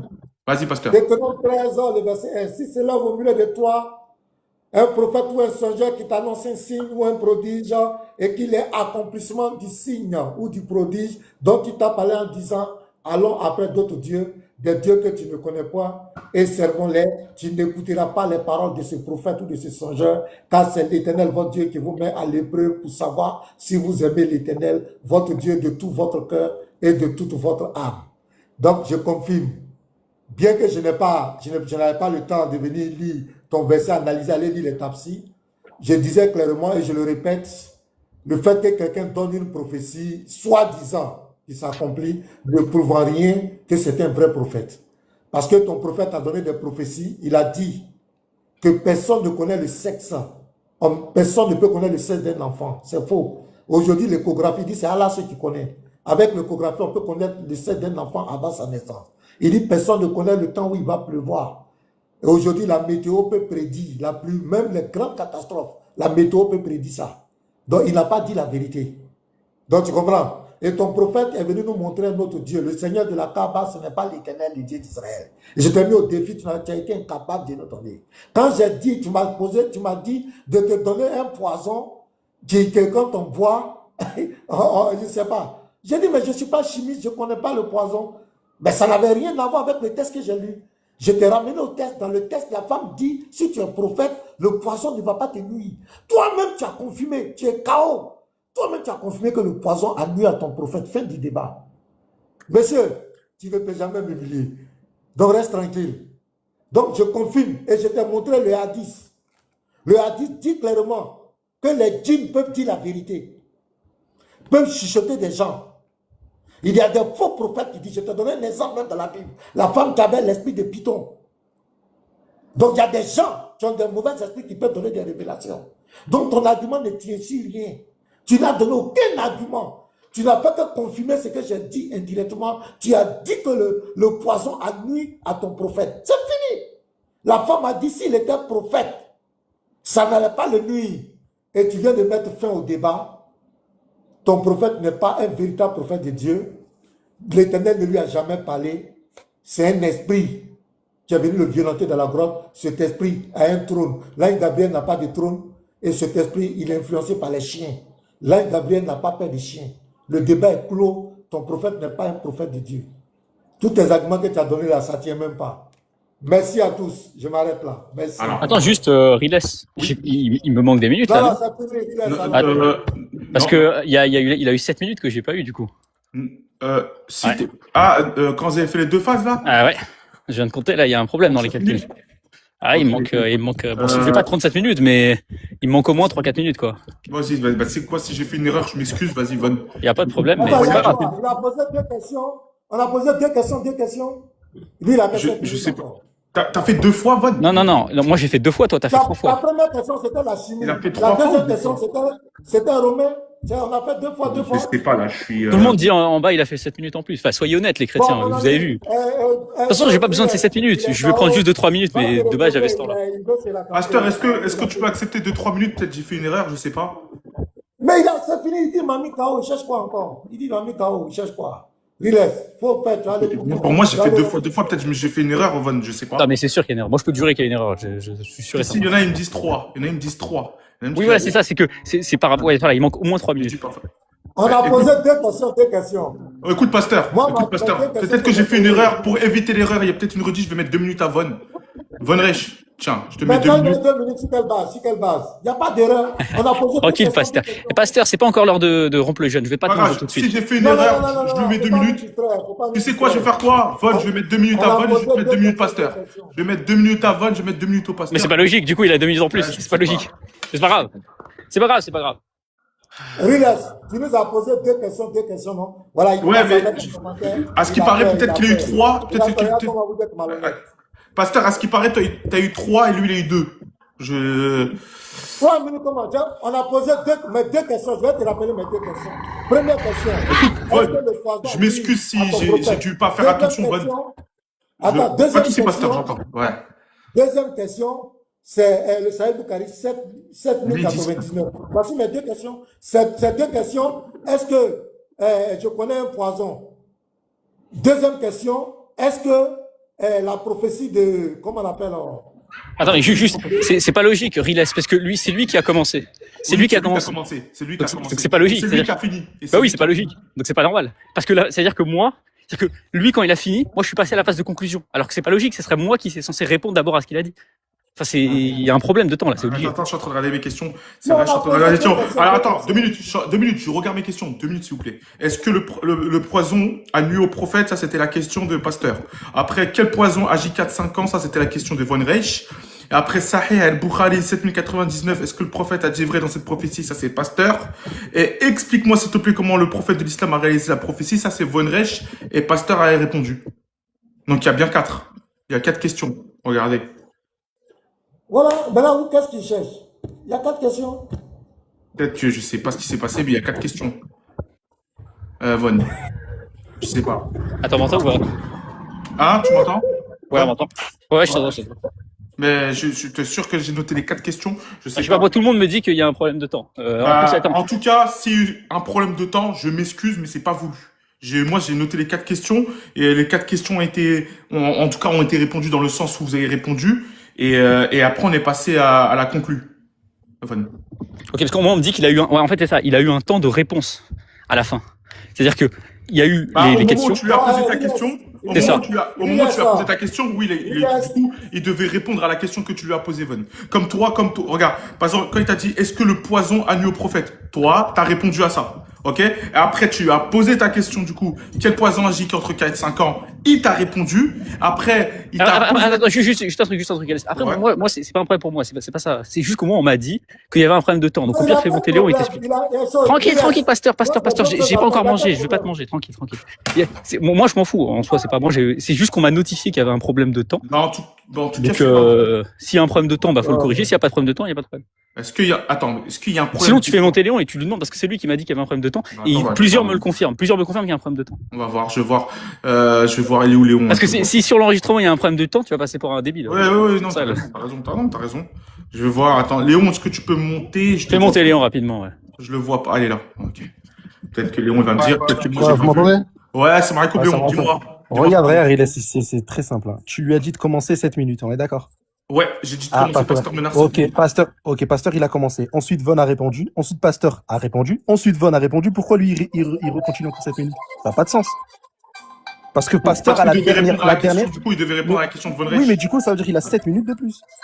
Ah, oui, du coup. Eh oui, parce que ça fait 7, 14, et ensuite, il y a 7, 21. Ben oui, on a bien raison, on n'a pas inventé. C'est moi qui a fait une erreur. Du coup, oui, Pasteur, là, Von Reich, il a un Non, temps. Il a 7 Pasteur, faut Je n'ai rien compris. Je n'ai rien C'est pas compris. juste, pasteur. Von Arrête. Reich, Je vais Von Reich, il t'expliquer, a pasteur, pas... pasteur, je vais t'expliquer. Je vais t'expliquer. Tu as commencé, tu as eu 7 minutes, ok? Après, Von Reich a eu 7 minutes. Après, toi, tu as eu, toi, tu as eu 7 minutes, ok? Ensuite, Von, il a eu Reich 7 a eu minutes. 7 minutes. Et lui, il a Et repris après, 7 toi, minutes. tu as encore eu 7 minutes et il Bah n'a oui, pas eu t'as 7 pas de Non, minutes. non, je n'ai pas encore eu 7 minutes. Si, Parce que pour j'ai- Mais Pasteur Ménard, Non, c'est toi, non, Pasteur Ménard, c'est toi Non, qui as j'ai repris posé la pas parole. mes questions. Non, C'est toi qui as attends. repris la parole. Pasteur, en fait, regarde, je vais t'expliquer. Écoute-moi, pasteur. Écoute, c'est vraiment vrai. Au moment où il t'a dit, explique-moi s'il te plaît comment le prophète de l'islam a réalisé la prophétie de Surat Ar-Rum. Ok? Ça, c'était la 4e question, du coup, la 4e phase. Et toi, Là, du coup, non, t'as à eu ce la moment-là, il 5e. devait, à ce moment-là, il devait conclure. À la dernière question, il devait Voilà. conclure, sauf que lui, il a pris 7 minutes. C'est pas Et du logique. coup, tu avais pris 7 Non, minutes, non, du coup, non, tu as non, répondu non, à cette question. non. Attends, je vais dire quelque chose. Ouais. S'il te plaît. Ouais. Il faut pas descendre de 11 heures. Il faut le faire descendre. Mais Ouais, comment tu veux merci. que, attends, 2 secondes, comment tu veux que Non, Von, il descends, conclue, descends. Je alors que Il n'y a c'est pas toi de qui as souci, terminé Léon. les 7 minutes? Léon, Laisse-le descendre. Léon, merci, laisse tomber, sinon on va dire que tu prends le jeu pour partie. Merci, Léon. Pasteur, regarde. On va être juste parce que il a pas tort dans le sens où c'est vrai que toi, après, tu as répondu à Surat Ar-Rum. Du coup, ça fait la 5e. Toi, tu as eu 5 et lui, il a eu 4. Donc, pour être juste, je vais lui donner 2 minutes à Von. Ok? Je vais donner 2 minutes, comme ça va éviter les polémiques. Ok, pasteur? Le temps de 2 minutes que tu veux, il n'y a pas de souci. Je me mets. Merci, pasteur. Von, tu as 2 minutes. Vas-y, Von. De toute façon, j'avais pas besoin des 7 minutes, hein. J'avais déjà bien fini avant. Désolé de te donner que 2 minutes, mais voilà. Il n'y a pas de problème, il n'y a pas de problème. De toute façon, c'est les 2 minutes qu'il me faut pour finir de manger Pasteur Ménard avant de vraiment couper mon jeûne. Bon, simplement, Pasteur Ménard, pour résumer très simplement ce qui s'est passé. Ce qui s'est passé aujourd'hui, c'est que tu étais censé prouver que le prophète de l'islam n'était pas un vrai prophète. Pourtant, tu t'es affiché complètement. Tu as cité l'argument du poison, t'as pas été capable de citer le bon poison. Ça veut dire que le prophète, d'après toi, c'est un prophète de l'islam. T'arrêtes pas de nous dire oui, mais d'après la juive. Donc ça veut dire que pour toi, le critère de la prophétie, c'est pas un critère, mais le critère d'une femme juive en plein milieu de l'Arabie pré-islamique, pour le pasteur Ménard qui vit en Afrique, pour lui, c'est un critère. Donc pour les Africains chrétiens, le critère d'une femme juive qui habite en Arabie pré-islamique, c'est un bon critère. Ah bah tiens, c'est très amusant ça, pasteur Ménard. Et puis finalement, sur la trompe, je t'ai balancé, tu t'es retrouvé complètement déboussolé. T'as été incapable de nous expliquer comment il a fait ça. Tu nous dis les prophètes, c'est pas un bon critère. Tu nous dis les miracles, c'est pas un bon critère. D'accord, c'est quoi les bons critères? Donc la résurrection, c'est pas une preuve de Jésus. Donc les miracles de Jésus, c'est pas des preuves. Donc la prophétie au sujet du Christ, c'est pas des preuves. Pasteur Ménard, tu es en train de détruire ta religion parce que tu as voulu détruire l'islam. Tu as voulu voler trop haut, tu t'es brûlé les ailes. Voilà, c'est tout ce que j'avais à dire. Et donc moi, je vais aller rompre le jeûne et je vous souhaite